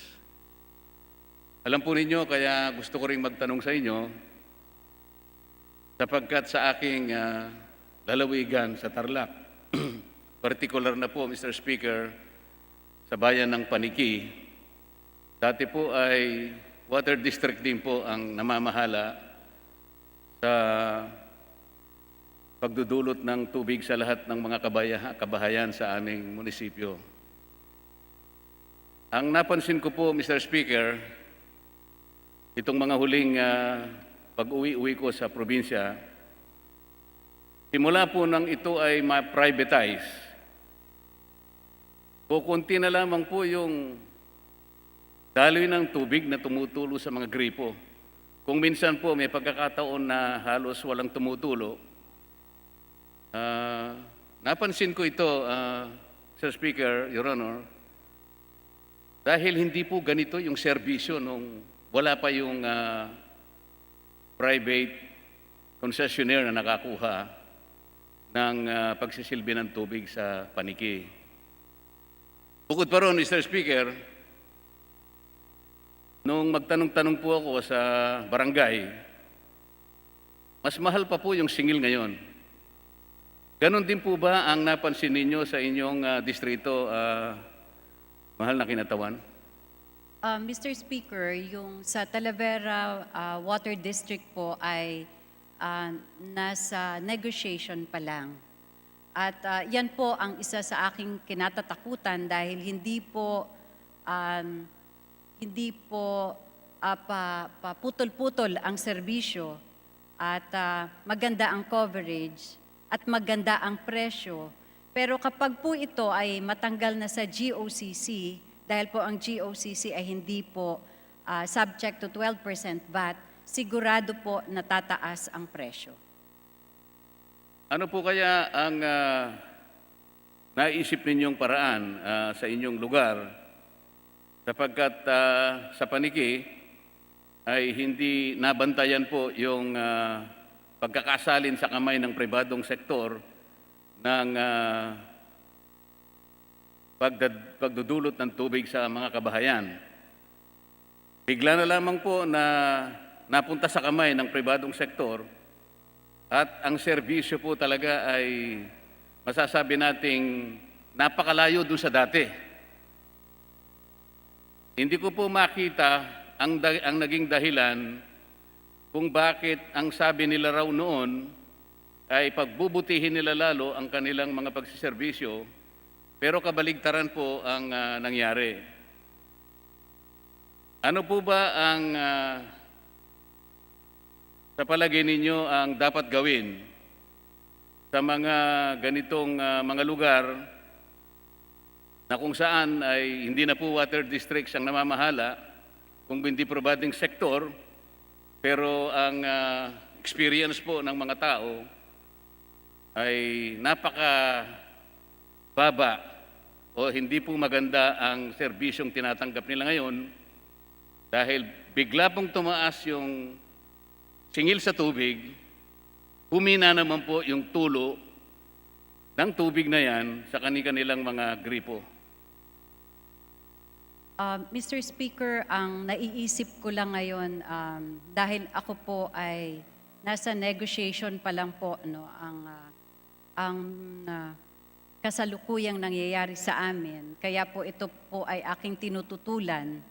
Ang naiisip ko lang po na solusyon doon sa inyo pong problema sa Paniki ay siguro titingnan natin yung agreements dahil nakapaloob po doon kung ano ang mga dapat na serbisyo at kung hindi po nagagawa yung nakalagay sa agreements ay pwede po siguro na putulin ang kontrata. Kasi ang pagkaintindi ko po, sa bawat kontrata ay 25 years po ang haba nung concession. No? So medyo mahirap pong magtiis ng 25 years kung kaunti na lang ang tulo ng tubig at mahina ang serbisyo. So siguro po ang aking suggestion, Mr. Speaker, my dear colleague, ay titingnan ang agreement at kung hindi sumusunod sa agreement ay siguro magiging rason para matigil ang kontrata ng concessionaire. Maraming salamat po dun sa katugunan ninyo, kagalang-galang na kinatawan, Mr. Speaker. Ganyan din po yung aking naiisip sapagkat ang pagkakaalam ko po sa isang kontrata, ang dalawang panig ay kinakailangan ay magkaroon ng benepisyo sa isa't isa. Ang isa po kasi sa elemento ng kontrata, Mr. Speaker, Your Honor, ay yung tinatawag nating mutuality. Kapag hindi na po mutual ang relasyon ng dalawa, halimbawa, yung isa lang po ang kumikita, yung isa naman po ay napeperwisyo na, malamang po ay maaring pumunta sa korte para sa ganon ay ma-rescind ang kontrata, maaring ma-revoke, marami pong paraan siguro na pwedeng gawin.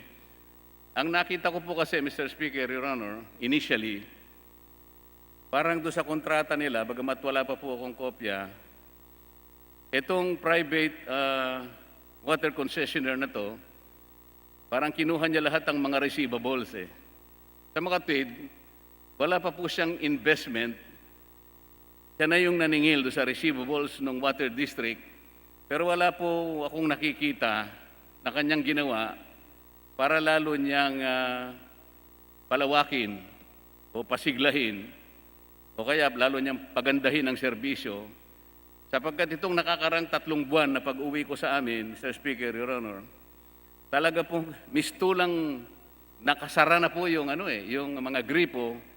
Ang akala ko nagtitipid na yung mga kasama ko sa bahay. Pero nung malaman ko, napansin mo rin pala, sabi nung aking mga kasambahay doon, bakit naman ka ako hindi ko mapapansin? Alam niyo naman ang tubig napakahalaga sa ating tahanan. Kahit siguro mawala na tayo ng ibang bagay, wag lang yung tubig. Yun nga po, initially, Mr. Speaker, Your Honor, nakita ko, wala pa silang naging puhunan, parang nakalimutan nila yung kanilang pangako sa kontrata na lalo nilang pagagandahin ang serbisyo. At ako'y nagpapasalamat sapagkat narinig ko kayo na ipinagtatanggol ninyo ang kapakanan ng inyong mga constituents. Hindi ko po nagawa kasi yun dahil sa itong mga nakakaraang mga panahon, hindi ko kasi ako nakauwi ng madalas. Kailan ko lamang po nakita. Pero palagay ko, pagtutulungan po natin sapagkat pareho pala ang bali pinatutunguhan ng ating mga nasasakupang mga lugar. Salamat po, Mr. Speaker, at salamat po, mahal na kinatawan, sa pagkakataong naibigay niyo sa akin. Maraming salamat, Deputy Speaker Marcoleta. Maraming salamat, Speaker. Maraming salamat, Deputy Speaker Marcoleta. Majority Leader. Mr. Speaker, I move that we refer the speech of the Honorable Estrelita B. Swansing, as well as the two interpellations to the Committee on Rules for its appropriate action. So moved, Mr. Speaker. Is there any objection? I hear none, then the motion is approved. Majority Leader. Mr. Speaker, I now move that we recognize the Honorable representative from the 5th District of Quezon City, my colleague in Quezon City, for his privileged speech, Representative Alfred D. Vargas. So moved, Mr. Speaker. The Honorable Alfred Vargas, hereby recognized. Mr. Speaker, thank you for allowing this humble representation to speak on a matter that is both of personal and collective concern. As an actor and supporter of small, independent filmmakers, I belong to an industry that has been slowly dying. Movie admissions, a key indicator of the industry's health, have been declining steadily and alarmingly over the years. According to data from the Film Development Council of the Philippines, out of a total population of 100 million, only 51.5 million movie admissions were recorded in 2017. This is way before the COVID pandemic. The decline is due in large part to widespread movie piracy. But it is not only established and independent producers like myself who have been suffering financially as a result of piracy. This illegal practice has adversely affected the livelihood of thousands of movie workers as well as employees of services that are directly or indirectly connected to the industry. And since the movie industry, by the FDCP's reckoning, contributes some 11 billion to the national economy, any significant drop in movie revenues translates into reduced contributions to our gross domestic product. Mr. Speaker, technology has not only democratized filmmaking but has allowed us to expand and push the limits of creativity. However, the same technological advances that have enhanced the process and quality of movie making and has made movie and entertainment accessible to millions of Filipinos is the same technology being employed to deprive us of our livelihood, our revenues, and our intellectual property. The advent of streaming services and video on demand has provided pirates with a wider platform where they can illegally profit from our efforts. Hindi lamang po pera ang pinupuhunan namin sa bawat pelikula. Kasama po dyan ang pawis, dugo at kadalasan ay luha ng mga manggagawa sa industriya ng pelikula. Ngunit sa isang iglap, sa isang click sa computer, sa iPad o sa smartphone, ang puhunan niyan ay tila basta na lang naglalaho at pinagkakaitan ng mga pirata. These pirates justify their actions by saying that piracy is a victimless crime. This is not true. Sa bawat illegal na download o stream, libo-libong manggagawa sa industriya kasama ang kanilang pamilya ang ninanakawan ng kanilang pagkakakitaan at kinabukasan. Piracy, plain and simple, is theft. Sa gitna ng paghihingalo, marami pang pinagdaraan ng mga hamon ng industriya ng pelikula upang patuloy na mabuhay. Ang piracy ay tila lubid na nakapalibot na dahan-dahang sumasakal sa industriya. Huwag nating hayaang tuluyang pahirapan ang mga gumagawa ng pelikula. Pag may kapitbahay tayong ninakawan, nabubulabog ang komunidad. Sa mayayamang villages, pag may ninakawan, hihigpit ang seguridad. Sa mga may hirap na lugar, pag may akyat bahay, roronda ang mga tanod, mag-aabang ang mga kapitbahay para mahuli ang salarin. Instinctive ang judgment ng lahat. Collective ang outrage sa nangyaring pagnanakaw. Pinagnakawan ka man o hindi. Masama ang magnakaw. Hulihin dapat ang magnanakaw, parusahan. Pag may nagpirata ng pelikula, ganun din ba ang reaksyon ng lahat? Parang hindi. Ang napiratang mga pelikula ay lantarang binibenta sa social media. 30, 20, 10 piso isang pelikula. Kung maraming napirata, may bundle offer pa. Mr. Speaker, nung manawagan ng organizers ng MMFF sa mga nais magpalabas ng kanilang mga pelikula mula December 25 hanggang January 7, 2021, isa po ang inyong lingkod sa tumugon sa panawagang ito bilang aktor at independent producer. Tradisyon ng MMFF, bahagi ito ng Pasko ng mga Pilipino. Nang kami po mga producer ay nagdesisyong lumahok sa film festival, hindi naman po kami umasa na kami ay kikita ng malaki. Batid po namin nakakaiba ang panahon natin dahil sa pandemya at dahil dito ay kakaiba ang paraan ng pagpapalabas ng entries sa film festival. Sa halip na sa mga sinehan, ang mga pelikula ay papalabas sa online sa isang otorisadong streaming service. Ibig sabihin, walang kita sa sinehan. Mas malaking dagok sa industriya ang pamimirata. Ngunit sa kabila ng panawagan na patuloy na suportahan ang pelikulang Pilipino sa panahon ng pandemya, na ang bawat ticket na bibilhin ay tulong sa libu-libong manggagawa ng industriya na umaasa rito para sa kanilang kabuhayan, meron pa rin iilan na ang layunin lamang ay magsamantala. We started receiving disturbing reports almost as soon as the movies were uploaded and streamed on the authorized streaming site Upstream, that the pirates were already offering the movies at a much lower cost on illegal sites, with one site or link immediately garnering thousands of views for just one movie. More brazen was the fact that pirated copies of films were being openly advertised and sold on social media accounts at a fraction of the price of the regular streaming rate. In fact, Mr. Speaker, as of January 1 this year, January 1, the total revenues generated through ticket sales of the 10 entries totaled only 19 million. This represents a measly 1.9% of the total earnings of the 2019 MMFF.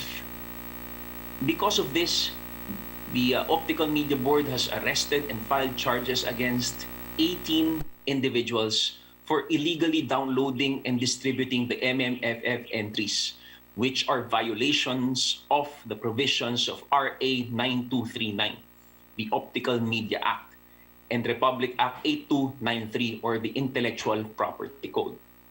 The swift action of the OMB deserves nothing less than our commendation. However, I strongly believe that the time has come for all of us to make a stronger commitment to end movie piracy. Mr. Speaker, the problem of movie piracy has gone from bad to worse. Last year, a survey commissioned by the Coalition Against Piracy, a unit under the Asia Video Industry Association, showed that the incidence of movie piracy online in the Philippines remains high at 49%.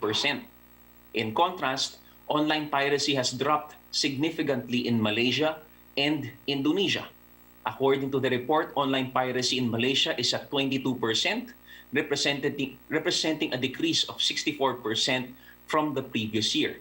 The piracy rate for Indonesia has also dropped from 63% in 2019 to 28% in 2020. Ano po ang ginagawa ng mga pamahalaan ng Malaysia at Indonesia? Ayon sa mga eksperto, ito ay dahil sa mga konkretong hakbang na ginawa ng kanilang mga pamahalaan para pigilan ang pagkalat ng piracy websites. Mahigpit ang kanilang mga batas, gumagamit sila ng technology para manghuli, at maraming nahuhuli, maraming nakukulong na mga pirata. These countries were able to bring down the incidence of online movie piracy significantly because of effective, determined, and proactive measures put in place by their governments to stop the proliferation of online piracy sites. Mr. Speaker, kung nagawa po ng Malaysia at Indonesia na maibaba ang insidente ng online movie piracy, wala po ako nakikitang dahilan kung bakit hindi ito pwedeng gawin dito sa atin, dito sa Pilipinas. And I feel strongly, Mr. Speaker, that now is the right time to confront this menace. It is for this reason that I am asking Congress through the Special Committee on Creative Industry and Performing Arts and other concerned committees to look into the piracy that occurred during the last film festival and draft the necessary legislation to curb the proliferation of movie piracy. It is not only a matter of protecting intellectual property, Mr. Speaker. It goes beyond that. This is about helping the industry stay on its feet and continue to not only provide entertainment, but represent and reflect Philippine society. This is about providing opportunities for young Filipinos to express their creativity, to share their talent and vision through the medium of cinema. This is about protecting the livelihood of thousands of fellow Filipinos who rely on the movie industry to feed their families. Pagnanakaw ang pamimirata. Mali rin ang bumili ng mga produktong galing sa pagnanakaw. Hindi lahat ng mga producer ay mayaman. May mga producer na gumagawa ng pelikula dahil ito ang sining nila. Advocacy nila ito, passion nila ito. Ang industriya ay negosyo. Pag nalugi, magsasara. Ang pinakamalaking dagok ay mararamdaman ng mga ordinaryong manggagawa na dati nang mahirap na lalo pang pinahihirapan ng pandemya. Mr. Speaker, this is about the very survival of the movie industry and the thousands of people whose livelihood depend on it. Sana matulungan natin sila. Tulungan nyo kami, magtulungan po tayo. Maraming salamat, Mr. Speaker. Maraming salamat, colleagues. Thank you, Honorable Alfred Vargas, Majority Leader. Mr. Speaker, I move that the privilege hour be extended for another 10 minutes. Is there any objection? I hear none, then the motion is approved. Majority Leader. Mr. Speaker, our distinguished colleague, Representative Christopher De Venecia of Pangasinan, wishes to make a manifestation in relation to the speech of Representative Vargas. I move that the gentleman be recognized. The Honorable Christopher De Venecia is hereby recognized. Mr. Speaker and dear fellow members of this august chamber, thank you for allowing me to express my full support to the Honorable Alfred Vargas, who just delivered a very important speech regarding a foundational but often overlooked segment of our society, especially as we are now in a faster-moving and technologically forward world. First of all, let me just applaud the gentleman from Quezon City for his gripping performance as the lead actor in the film Tagpuan, which was also awarded third Best Picture by the Metro Manila Film Festival. Of course, the same film also won Best Supporting Actress for Shaina Magdayaw, and most recently, Best Feature Film in the 6th Chowri Chowra International Film Festival in India. Napakahusay po ng pag-arte ni Congressman Alfred at bukod pa dito, malalim ang kwento ng pelikula, relatable at maganda rin po ang production value. Over the holidays, Tagpuan was one of the many Filipino films that I got to watch on various streaming platforms. Platforms such as Upstream, Netflix, iFlix, iWant, TFC, Signal Play, and now there's also the upcoming Viva Max. And of course, our own government film platform, the FDCP channel.ph. Marami pa pong pelikulang Pinoy ang available online na ating maaring kagiliwan during our rest days and breaks. Ang iba pong film companies, meron na rin silang mga YouTube page, gaya ng TBA Studios, Cinema One Originals, where they actually upload their films for public consumption. And on this note, hinihikayat ko pong tangkilikin natin ang mga pelikulang Pilipino na available na sa ating online platforms. Abot kaya po ang subscription fees sa mga sites na ito, unlimited pa ang panonood. At higit sa lahat, makakatulong pa tayo ang ating suporta para sa industriya. Kung kaya nating pasikatin ang mga international Netflix series sa ating mga social media accounts, kayang-kaya rin nating buhatin ang bangko ng mga Filipino filmmakers para dumami ang mga tumatangkilik sa mga gawang Pinoy. Sadly, Mr. Speaker and honorable members, mabibilang lang pala ang mga tulad kong nanunood ng MMFF entries through legitimate channels. Talamak pa rin po ang piracy sa ating lipunan kahit mas pinadali na ang access sa mga legal at legitimate platforms. Dahil sa teknolohiya, naging madali po ang pamimirata at humirap naman ang pag-prosecute at paghuli sa mga masasamang loob. Nakakalungkot po, Mr. Speaker, pero hindi na rin nakakagulat na nasa 31 million pesos ang kinita ng nakaraang Metro Manila Film Festival ayon sa mga report na lumabas versus 995 million pesos in 2019. That's 0.03% of the 2019 earnings because they are now purely online. Kaya naman po, kahit papaano ay saludo kami sa Optical Media Board na nakapaghabla ng 18 cases laban sa iba't ibang pirata ng mga MMFF films. Pero sa lawak ng online world, Mr. Speaker, palagay ko ay marami pa ang hindi nahuhuli. Bukod sa problema ng paghahabol sa mga pirata, malaki rin ang kontribusyon ng kultura sa problema ng piracy, gaya nga ng sabi kanina ni Kong Alfred. Ayon kay Direk Cork Enyares, isa sa mga executive producer ng Globe Studios na isa sa mga entity na nag-produce maliban sa Black Sheep nung Fangirl na nanalo po ng Best Picture nung nakaraang MMFF. Sabi niya, hindi daw nakikita ng mga Pilipino ang piracy bilang isang krimen tulad ng shoplifting o pagnanakaw. Whereas in reality, piracy is theft. Malinaw na pagnanakaw po ang pamimirata sa torrent at iba pang illegal websites. At of course, ang unscrupulous links sa social media.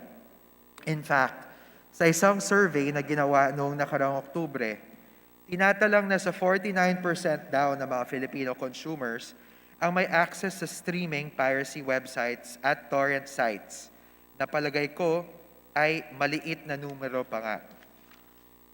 Taon po ang ginugugol para makapagpalabas ng dekalidad na pelikula. Mula sa script writing, planning at pre-production stage, patungo sa production, taping, na mas lalo pang pinahirap at pinagastos dahil sa COVID-19 protocols, hanggang sa editing at post-production na ginagamitan ng mamahaling equipment. Milyon po ang budget ng bawat pelikula.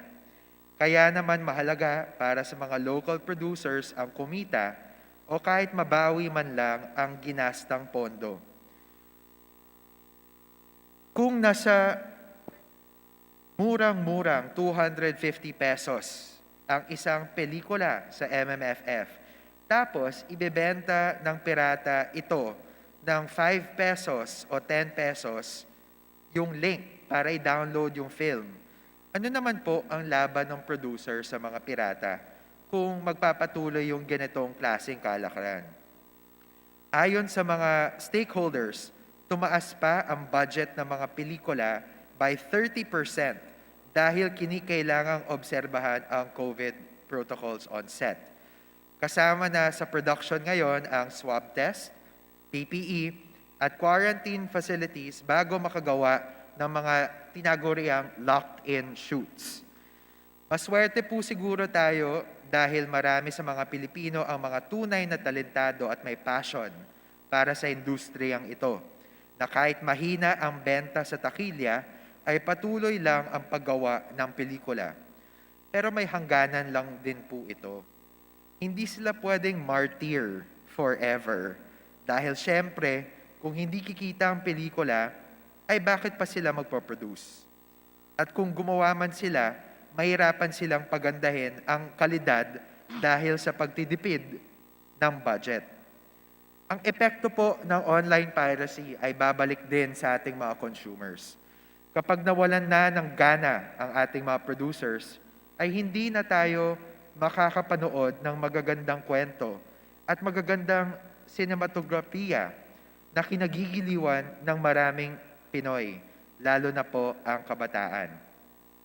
Films and other cinematographic works spark rich conversations among us Filipinos as we like to share our insights and interpretations over a piece of literature. My friend Erwin Romulo shared with me one time that films are lampposts of our culture. It's an indication of how society has evolved over time. when you revisit films from the 80s, 70s, 60s, you see how long we've gone in terms of the reforms that we've gained in society. No? In short, marami po ang mawawala sa ating kultura bilang mga Pinoy kung patuloy na nanakawin ang mga pelikula online. Mr. Speaker, honorable members, there are at least 2 efforts that are currently in the pipeline seek to address this menace. First, 30 members of this August Chamber who are part of the Arts and Culture and Creative Industries block of the 18th Congress will be filing a resolution to launch an investigation in aid of legislation on the reported cases of online piracy during the recently held Metro Manila Film Festival. Positibo po ako na magiging priority ito dahil na rin sa pagtindig ni Congressman Alfred Vargas sa hapong ito para sa kanyang privilege speech. And second, gugulong na rin po ang deliberations on the amendments to the Intellectual Property Code through the able chairmanship of the Honorable John Ray Tiangco of the Committee on Trade and Industry for House Bills 1597 and 8062, and of course, Congresswoman Sharon Garin, who has been appointed as the chair of the Technical Working Group. We are looking forward na pagtingin natin ang ating mga intellectual property laws laban sa online piracy at para po ating palakasin ang Intellectual Property Office of the Philippines. Mr. Speaker, if digital is the future of the creative industries, if the 4th industrial revolution is upon us, as accelerated by COVID-19, then let's ensure that our intellectual property owners, our content creators, our producers, our stakeholders in the creative industries will be able to enjoy a better future. Again, what separates creative industries from other industries that employ creativity in the improvement and development of their value chain is the exploitation of intellectual property. Mr. Speaker, intellectual property is the bedrock of a thriving, robust, sustainable, creative industry and creative economy. So, Mr. Speaker, dear colleagues, suportahan po natin si Congressman Alfred Vargas at ang mga tulad niya na mga producers. Suportahan po natin ang ating intellectual property owners and content creators. Suportahan natin ang ating creative industries. At suportahan po natin ang pelikulang Pilipino. Maraming salamat po.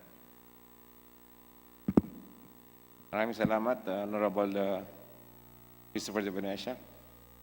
Majority Leader. Mr. Speaker, I move that the speech of Representative Vargas and interpellations thereon be referred to the Committee on Rules. Is there an objection? I hear none, then the motion is approved. Majority Leader. Mr. Speaker, I move that we extend the privilege hour for another 20 minutes. Is there any objection? I hear none, then the motion is approved. Majority Leader. Mr. Speaker, next to avail of the privilege hour is our colleague from Party List Gabriela. I move that we recognize Representative Arlene Brosas. The Honorable Arlene Brosas is hereby recognized. Thank you, Mr. Speaker. Mr. Speaker, my dear colleagues, and to Filipino women and the people who are watching us live in the social media platforms of the House of Representatives, good afternoon. I rise today on a matter of personal and collective privilege to express solidarity with the OBR, or 1 Billion Rising, global campaign, led by women from all races and walks of life, seeking to bring issues affecting women and Mother Earth to the fore. This year's OBR, which was commemorated yesterday on Valentine's Day by women across the globe, carries a clear message about resistance and hope. Rising Gardens, which is this year's theme for the 1 Billion Rising, projects a vivid image of growth, nourishment, and of life in general. Something that stands in stark contrast to the horrible destruction of our ecosystems and communities brought out by neoliberalism's onslaught and made worse by the current pandemic. Hence, Rising Gardens is a political statement in defense of life. It is a call to defend our right to life, our communities, and our Mother Earth against the ravage, unleashed, tyrannical regimes and their wicked neoliberal policies. The COVID-19 pandemic has indeed unleashed the nastiest attacks on the rights and welfare of ordinary people across the world. As regimes that sustain state terror and neoliberal policies turn to militarist measures to contain the social and economic troubles of the people. Border restrictions were tightened, but the dependence on imports and the total compromise of domestic economies have been increasingly pushed. Little room is left for a people-centered pandemic response to flourish. Military generals are taking over regimes and running the pandemic show, whether directly or indirectly, in an apparent desperation to nip people's outrage and revolt in the bud.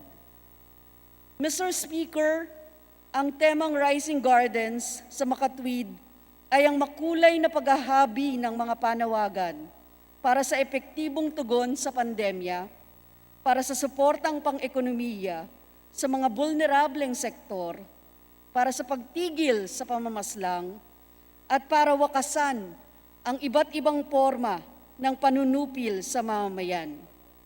Panawagan ito para itaguyod ang buhay, ang malayang pag-unlad ng mga mamamayan at komunidad nang hindi nasasagkaan ng dahas at pagkatali sa mga imposisyon at dikta ng mga dayuhan.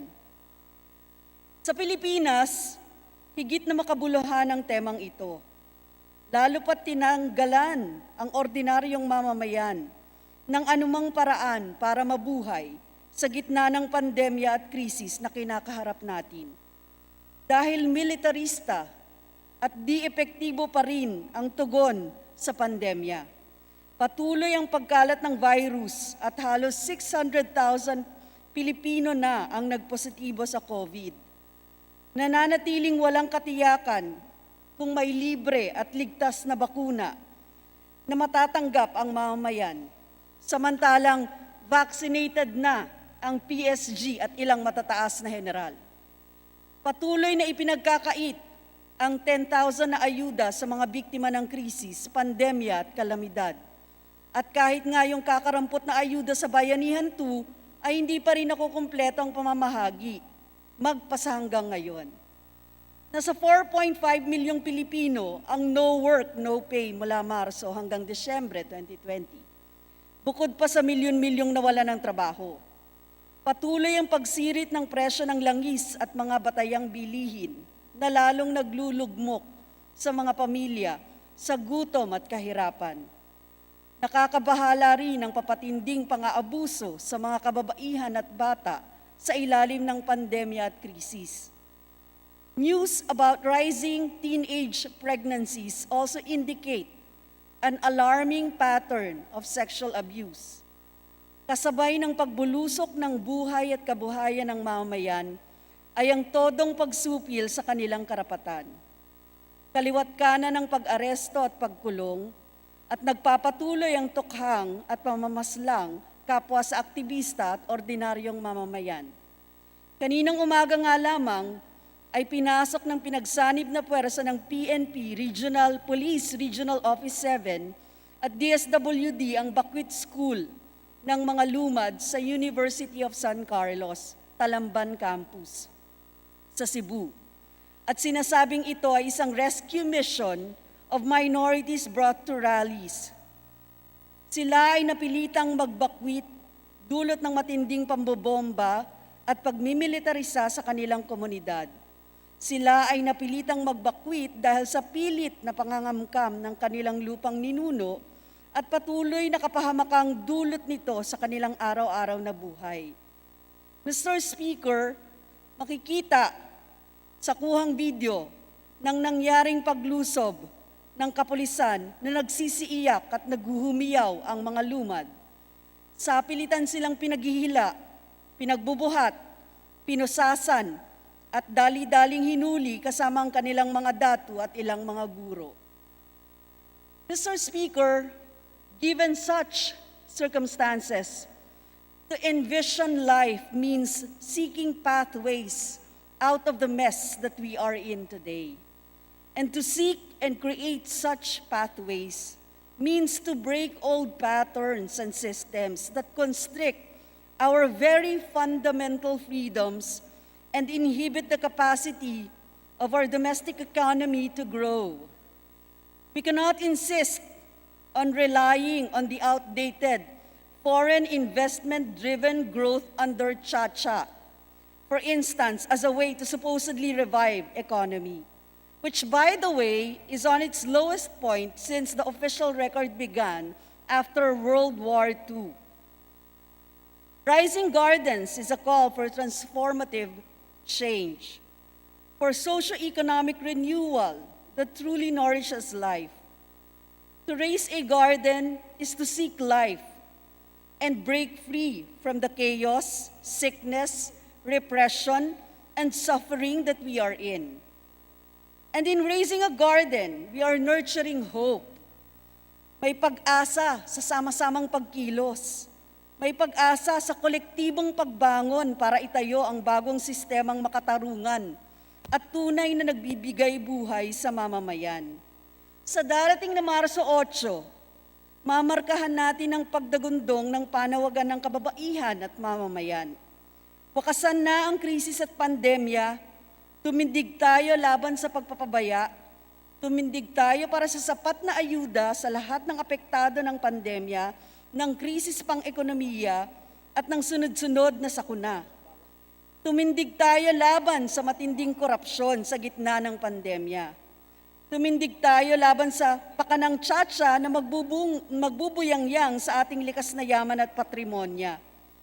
Tumindig tayo laban sa pagpapatahimik sa kababaihan at mamamayan, sa panggigipit at desperadong pakana para tanggalan ng boses ang kababaihan sa kapulungang ito.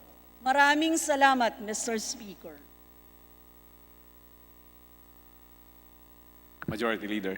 Mr. Speaker, I move that the speech of Representative Rosas be referred to the Committee on Rules. Is there an objection? I hear none, then the motion is approved. Majority Leader. Mr. Speaker, I move that we close the privilege hour. Is there an objection? I hear none, then the motion is approved.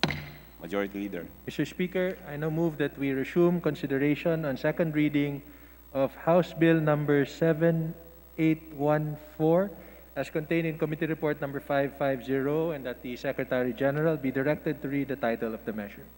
The Secretary General is hereby directed to read the title of the measure.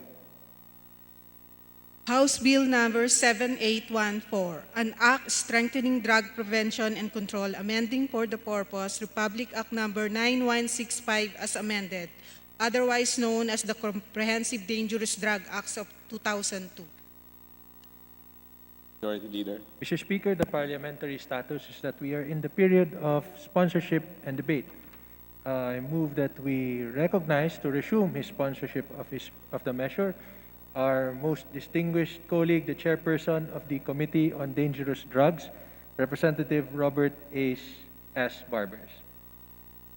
The chairperson of the Committee on Dangerous Drugs, Honorable Robert H. Barbers, hereby recognized. Mr. Speaker, to interpolate our sponsor, I move that we recognize the gentleman from the 2nd District of Cagayan de Oro, Deputy Speaker Rufus Rodriguez. Deputy Speaker Rufus Rodriguez, hereby recognized.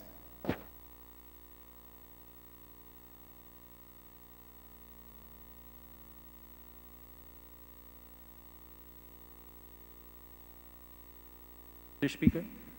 Majority Leader. Mr. Speaker, it would seem that Deputy Speaker Rodriguez is not yet available online. I move that we suspend the session for us to just set the members who will, to organize and set who the members which members will be available to interpellate our sponsor. Session suspended.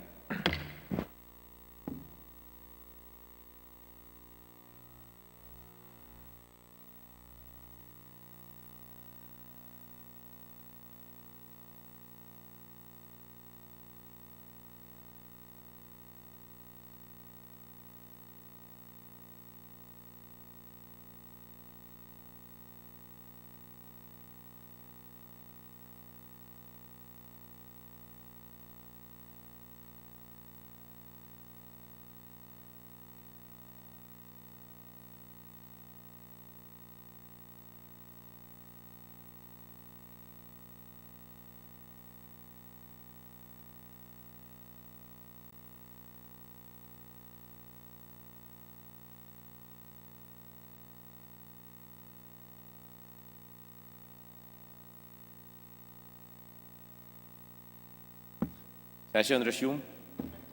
Mr. Speaker, I withdraw an earlier motion to recognize Deputy Speaker Rodriguez, and I move instead that we recognize Representative Franz Castro of Party List Act Teachers to interpellate our sponsor. The Honorable Franz Castro is hereby recognized. Maraming salamat, Ginong Speaker. Magandang gabi po sa ating mga kasamahan, colleagues, at sa ating mga mamamayan.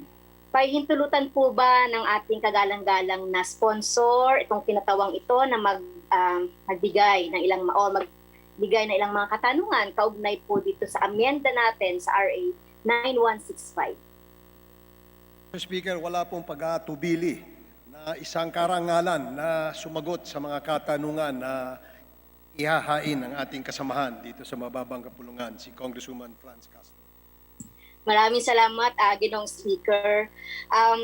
Sa kaalaman po ng lahat, kami po sa Makabayan Block, meron din po kaming amyenda dito sa RA 9165. Ito po yung tanggalin ang mga media, practitioners as witness po sa mga drug operations. At natutuwa naman po kami at na tinanggap po ng committee. Ngunit Mr. Speaker, marami po kasi ring mga amyenda dito sa RA 9165 na kinabahan po ako at nag-worry po ako doon sa maraming mga presumptions. Actually, pag binilang po natin yan, Mr. Speaker, ginong sponsor, parang 31 yata yan ng mga presumptions eh. Kasi bagamat po syempre tayo po ay kaisa ng sponsor, Mr. Speaker, na masawata po ang droga sa ating bayan. At syempre po, lalong-lalo na po, masawata yung mga drug pusher, yung mga malalaking mga big fishes, kumbaga, na mahuli para po panagutan yung ginagawa po sa ating mga kabataan, sa ating mga biktimang mga mamamayan sa droga. Okay? So, siguro po, Mr. Speaker, isa-isahin ko na po, ginong sponsor, yung mga presumption. So, yung una po ay yung presumption on a rule of law requiring that some fact or basic or proven fact is established, some other fact is issue. So, yung tinatawag po nating presumed fact is deemed true, at least provisionally. So, halimbawa po, Ginong Speaker, si X ay nasa kalsada o apartment nung nakabypass o tokhang operation. Yung basic or proven fact, so presumed si X na involved sa bentahan. So, ito po yung presumed fact na nasa amended section number 5. So, pwede po bang malaman sa ating sponsor, ano po yung implication nito? Halimbawa po, may mga kabataan dyan, hindi naman nila alam na meron palang nagkakaroon dyan ng bentahan. Pero dahil nasa lugar sila, huli na rin sila, halimbawa magkaroon po ng bypass. Ano po yung ating masasabi ng ating sponsor dito, Ginong Speaker? Well, Mr. Speaker, kagalang-galang na Franz Castro, Napakaganda po ng inyong katanungan at hindi po maiaalis yung pangamba ng ating mga kababayan dito sa probisyon na aming ipinapanukala na magkaroon ng isang presumption. And ang presumption naman po ay hindi po bawal. In fact, doon sa ating lumang batas, doon sa Republic Act 9165, sa kasalukuyang Comprehensive Dangerous Drugs Act, ay meron pong mga iilang section o provision, gaya po ng Section 12, yung presumption of use of drugs if found in possession. Halimbawa, ikaw po ay nasita ng pulis na meron pong 1 gramo ng shabu sa iyong bulsa, pero hindi naman niya nakitang ginagamit mo to o sinisindihan mo to, you are presumed to have been using or you are presumed to have used itong droga. Section 16, meron din pong presumption dito sa existing batas natin. No? On Section 16, paragraph 2, yung presumption of knowledge of cultivation of illegal drugs.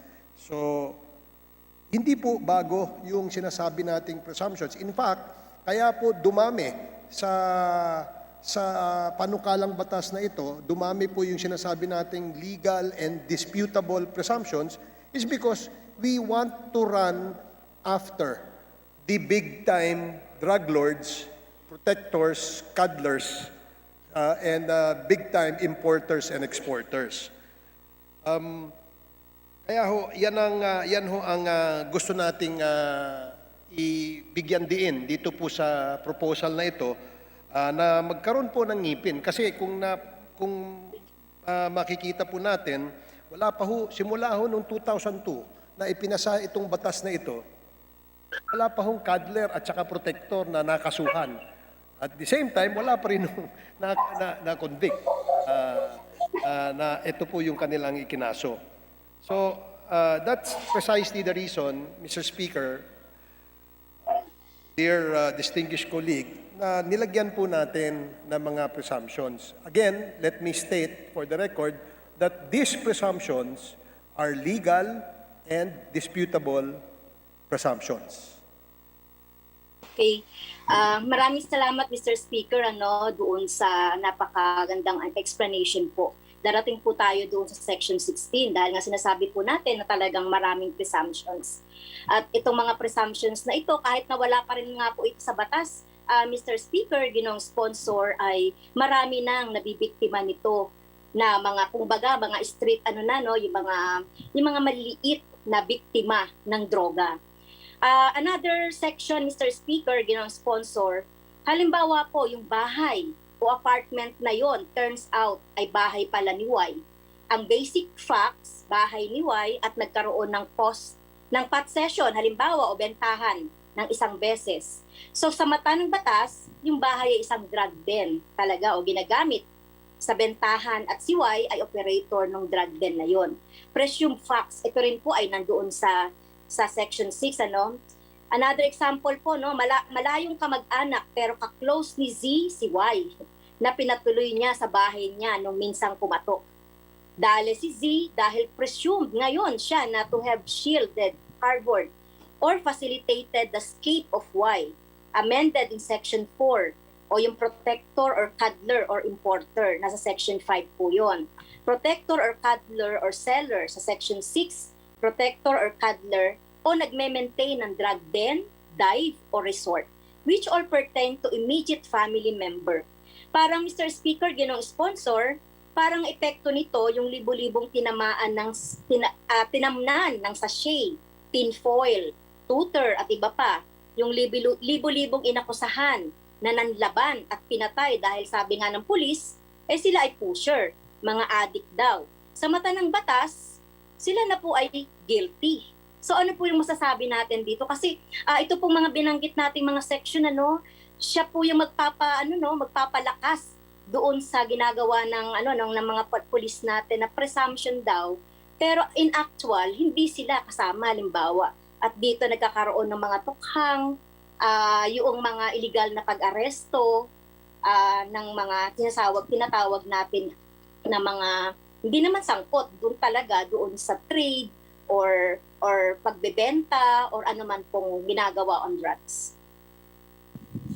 Well, Mr. Speaker, kagalang-galang na Franz Castro, balikan ko po muna yung sinasabi po natin na proven fact, kagaya po na nabanggit nyo kanina, at saka yung facts to be presumed. No? Meron pong decision dito ang Korte Suprema tungkol sa isang kaso, yung People versus Mingoa, na sinasabi ho dito, if I may read, no? In the case of People versus Mingoa, the Supreme Court held that a legal presumption does not violate the constitutional presumption of innocence, provided that there should be a rational connection between the proven facts at saka po yung presumed facts. Yung proven facts po sa mga cases na nabanggit nyo ay must be proven beyond reasonable doubt before another presumed fact can arise. Yun po yung pagkakasabi po dito sa People versus Mingoa. Meron pong rational connection. Ngayon, citing the section that you mentioned dun sa dive or resort, it is presumed to be a place used for the purpose of selling or consuming dangerous drugs if found to have been used for selling or consuming illegal drugs at least once. Now, halimbawa ho, sa isang den o isang dive resort, no? Nagkataon ho na nagkaroon ho ng isang buy-bust operation. And yung lugar po na yon is found to have drugs being sold. Dapat po ba natin hindi kasuhan yung may-ari ng resort, Mr. Speaker? Siguro it would be better na kasuhan muna natin and let the burden of proof, no, ipasa doon sa nagmamay-ari.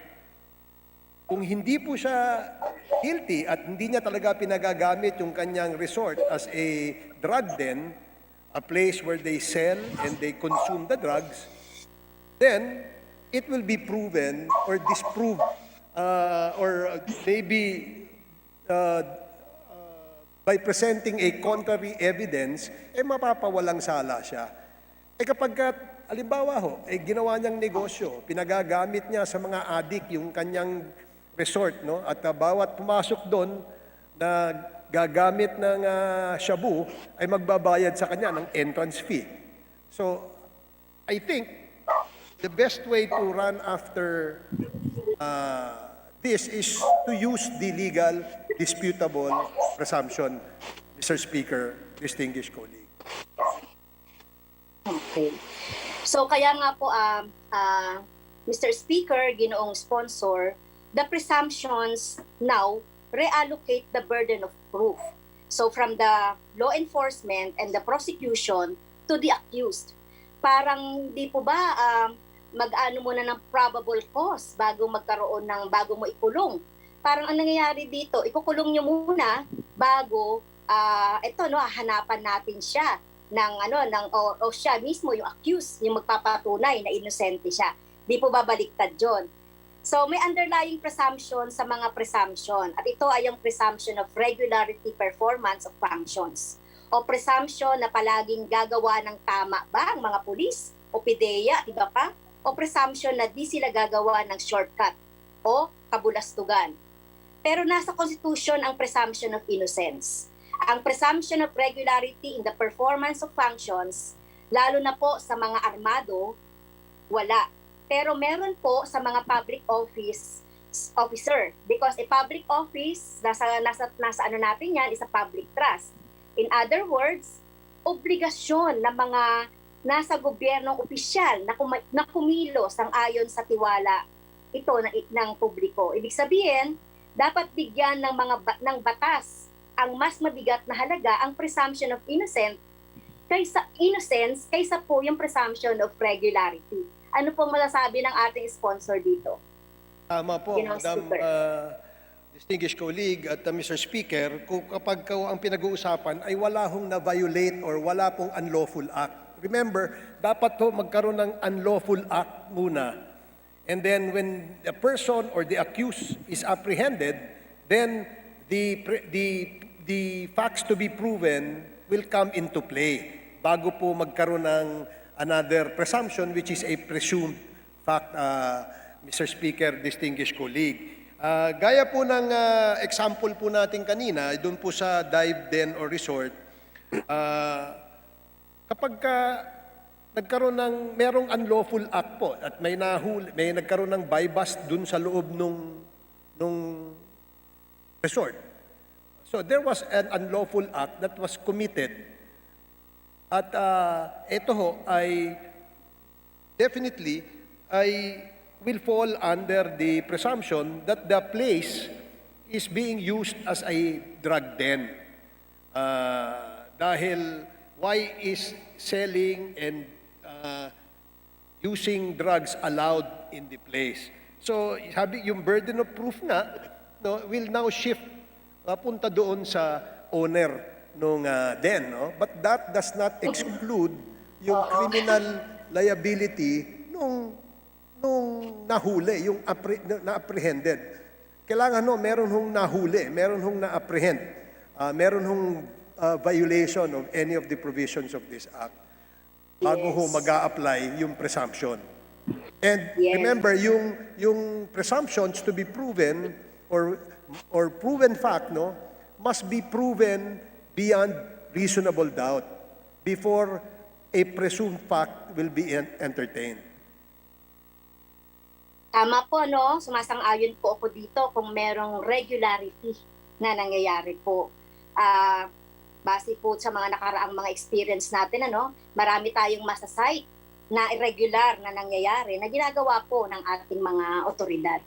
So, sa implikasyon po ng presumption of innocent, obligasyon ng law enforcement at prosecution na patunayan na ang bawat elemento ng isang krimen para sabihing may sala talaga ang isang tao o akusado, ay patunayan ito beyond reasonable doubt or walang bahid na duda.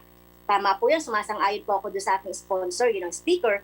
Ibig sabihin, di natin pwedeng pagaanin ang trabaho ng law enforcement o prosecution by presuming the presence of almost all elements of the crime to the detriment of the accused or in favor of the law enforcement or prosecution. Minsan nga po, Mr. Speaker, sponsor, some of these presumptions don't even make rational or logical sense or have no medical basis and are therefore dangerous for thousands of citizens who are subjected to the so-called war against drug. Halimbawa po, yung mga, ito po, narinig ko na po ito dun sa mga nauna natin pong nag-interpellate. Yung walang medical, scientificong batayan, any person apprehended under this section is presumed to have used a drugs if she has some physical manifestation of being of using dangerous drug user or she refused to submit to a drug test. So, ayun po, marami pong marami pong manifestation na not necessarily po na dangerous drug ang tinitake na isang tao, nagkaroon ng mapulang mata, pautal-utal sa pagsasalita, o meron pong mga unnecessary na mga movement sa katawan. Malay po natin, di ba, mga autistic ito, meron pong ginawang medication sa kanyang, halimbawa po, nag-drug test nga siya at nakita positive, pero yung test po ay dahil po sa pag-take niya ng certain drugs at na-detect. So, kasi kapag pinresume na po natin dito, sa pamamagitan po ng mga physical na manifestation, wala pong scientific basis, kasi yan po yung nakalagay doon sa isang section dito. Ano na po yung proteksyon ng ating mga inosenteng mamamayan sa mga ganitong sitwasyon po? Yeah, tama, Mr. Speaker, kagalang-galang na Franz Castro. Pero remember, ito pong mga legal presumptions dito sa proposed measure na ito, ulitin ko ho, ay these are not conclusive at ito po ay mga disputable. And being disputable, yung mga presumed facts can be destroyed by presenting a contrary evidence for the accused. Ang ibig pong sabihin, yung admissibility nung presumption na yon at yung pag-consider nung presumption na yan bilang isang ebidensya, ay siyempre it will still depend on the sound judgment of the courts. Wala hong kinalaman. Yung sinabi ho natin na presumption dun sa may physical manifestation, na siya ay user. Remember, Madam galang-galang na Franz Castro, Mr. Speaker, na meron ho siyang unlawful act na nagawa. Bago po, at pagka nahuli ho siya, at nakitang merong physical manifestation, then he is already qualified to be presumed as a user kasi may physical na manifestation. Pangalawa ho, if he refuses to submit himself to a confirmatory test or drug test, that again is presumed to be the accused not allowing himself to be subjected to test, dahil takot po siya na malaman na siya ay gumamit ng droga. Again, hindi ho pwedeng gawin ng pulis, ng PIDEA, na kahit sino, any Tom, Dick, or Harry, na makasalubong niya sa kalsada, na nagmamanifest ng physical manifestation of being a drug user, ay pwede niya nang huliin. Meron po tayong batas protecting ang ating mga kababayan tungkol dyan. So, again, there must be apprehension first. And then, what follows after the suspect is apprehended, meron presumption na siya ay user. Kasi nga, may nahuli sa kanya. Kahit na hindi pa niya ginagamit. Madam Speaker and distinguished Thank you po, Franz Mr. Castro. Speaker, ginong sponsor. Pero nakita po natin doon sa isang presumption dito, no? Yung manifestation lang po ng physical manifestation. Okay? So, kaya nga po nag-worry po ako na mabuti po, nalinaw niyo yun, ano? Na talagang meron muna talaga dapat na may nahuli man lang na merong hawak ito na talagang evidence of drugs bago yung mga physical manifestation. Pero nakita ko po dito sa provision, wala po yata akong napansin na provision dito na merong ganon. Okay, halimbawa po na isa pang irrational presumption. Unless proven otherwise, any person found or is present within or inside the place or sale, trading, delivery, or distribution is presumed to have been involved in the sale, trade, distribution of dangerous drugs control. So, hindi porke magkapareho kami ng bahay, halimbawa, o kwartong tinitirhan, kasabot ako doon sa bentahan. Hindi po ba? So, another presumption na naman po yan. So, hindi porke parehong kalsada o compound ako kung saan magkaroon ng bentahan, ay kasabot din ako doon. Isa po yan sa tinitignan natin irrational presumption. At papaano kung mall yung bintahan, Mr. Speaker, ginong sponsor? May radius ba o distansya na dapat ako i-maintain para hindi ako ma-presume na drug dealer din? Alam mo, pare-parehas kaming nasa mall or nasa hotel. Kahit naman katabi ko yung drug dealer or nasa parehong mesa kami, for example, kumakain, hindi ibig sabihin nun, alam ko na kung ano ang ginagawa niya. So, meron po yung nandyan din po yan sa mga presumptions, di ba?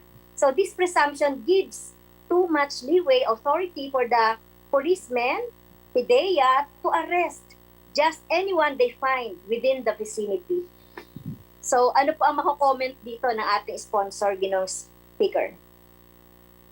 Mr. Speaker, distinguished colleague, again, I will reiterate that kailangan merong apprehension. And after the apprehension, dyan magkakaroon ng presumption. At hindi ibig sabihin guilty na kaagad yung apprehended person because the presumptions will come into play. And again, ang presumptions there has to be a proven fact where this fact will be proven beyond reasonable doubt before another presumption will arise. And if this assumption arise after the termination of the proven facts, then pwede na siyang kasuhan at gamitin yung sinasabi nating disputable presumptions. At pagdating sa trial, at meron siyang contrary evidence na mas mabigat dun sa ipinisinta ng mga humuli sa kanya, then perhaps it is left to the best judgment of the courts or the judges kung anong ang kanilang decision tungkol dyan. Again, no, there must really be an apprehension or kailangan meron hong na huling suspect. Doon naman ho sa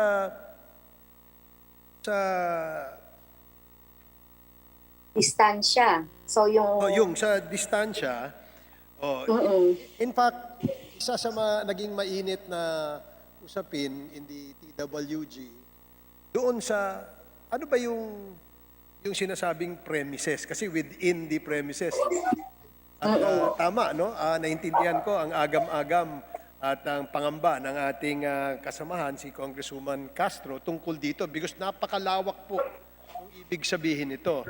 And again, no, dahil sa kagustuhan natin na patapangin itong batas na to, ang sa ganon na hindi lamang yung ordinary street peddlers ang ating nahuhuli, kundi isama na rin itong mga utak o mga miyembro ng sindikato, I would be more than willing, no, to accept, no, kung anong klaseng terminology ang dapat nating gamitin to define kung ano yung premises as what we intend to pass in this law, Mr. Speaker, Congresswoman Castro. Thank you po dun sa openness kasi talaga pong vague yung sinasabi nating presumption doon sa kung nasaan po yung suspect at yung ilang naman hindi naman talaga kasangkot doon sa krimen. So sinasabi natin kanina, no, pagdating sa korte, yung depensa ang magmamatter. So ibig sabihin, it's a matter of defense. Exactly po, no? Nakulong na natin yung mga inosente dahil may mga presumptions po na ganyan, nakakulong na po sila until sometime na ma-proven themselves innocent na kagaya ng sinasabi ko, inuulit ko, kabaliktaran po yan noong rule of law natin. At ayan na po, nakakulong na po sila. Halimbawa po, karamihan naman po ng mga ganyan, mga mahihirap na mga mamamayan natin Kung titignan po natin ang statistika, ang mga gumagamit po, talaga pong mga mahihirap at mga at hindi natin nakikita dito talaga yung mga big fish. So, yun na nga po, muli-ulitin ko, no, mapupunta sa akusado ang burden sa napatunayang inosente siya kahit na doon sa sinabi ko example kanina. Paano sa maraming kaso sa bansa na hindi na umabot, Mr. Speaker, sa korte o kahit sa piskalya, hindi umabot dahil sa kalsada pa lang, binaril at pinatay na dahil sa presumed drug user o presumed drug addict na sila. Walang kwenta para sa kanila na sabihan silang it's a matter of defense. Ang dapat binibigyan ng malaking kwenta at hindi pinapalabnaw. Karapatan nilang tratuhin silang inosente hanggat hindi sila talaga napapatunayan. So ito po, Mr. Speaker, bilang panghuli po, no, mahalaga po ito, no, na tignan po natin, i-review po natin itong mga presumptions na ito, lalo na po sa mga human rights situation sa ngayon. Kung sa saligang batas lang ang pagbabatayan natin, Mr. Speaker, Ginoong Sponsor, pinapalagay ang sino man na inosente siya. At dahil inosente siya, pinapalagay na saligang batas na wala siyang tutor sa bag niya o hindi siya naglalagay ng sachet sa bulsa o di niya pinapagamit sa bahay o pinaparenta ang apartment niya bilang drug den. Ngayon, kung merong nakitang tutor sa sachet o kailangan yung mga patunayan ng pulis para baliktarin o overturn itong mga presumptions na iyon ng Constitution. Ibig sabihin, Ginoong Speaker, Ginoong Sponsor, di pwede tayong mismo ang magbaliktad ng presumption of innocence para sa mga pulis by inserting in the law a presumption that any tutor or sachet in the possession of someone is a sign of that person's guilt. So, sa panghuli po, Ginoong Speaker, Ginoong Sponsor, binabaliktad ang presumption of innocence at nilalagay sa dispentahe ang akusado. So ito lang po, Mr. Speaker, Ginoong Sponsor, salamat po sa mayamang palitan ng kuro-kuro. If I may, Mr. Speaker, Maraming salamat po sa ating kagalang-galang na Franz Castro. Pero para lang, just to let me state for the record, Mr. Speaker, na tama ho yung agam-agam na ikukulong agad, etc. etc. No? Pero dito sa ating proposal, hindi ho natin sinabi rito na pwedeng ikulong kahit sinong pinagsususpetsahan kung wala namang hong ebidensya. Ibig sabihin, hindi ka naman pwedeng ituro lang ng isang PIDEA officer o isang police at ikulong ka kagad without any violation of any provisions of this proposal, Mr. Speaker. So, again, no, I perfectly understand kung ano yung pangamba. No? Dahil ako mismo ay hindi rin ho ko papayag na magagamit itong batas na to lalong-lalo na po sa mga inosente. No? And I will make sure, Mr. Speaker, galang-galang na Franz Castro, na dito ho sa panukalang ito, wala ho kami pinopropose na ikukulong ang kung kahit sino, basta ho walang nakitang na-violate na provision sa batas na ito o wala hong ebidensya na maaaring magpatunay na siya ay nakapag-violate ng provision dito sa proposal na ito.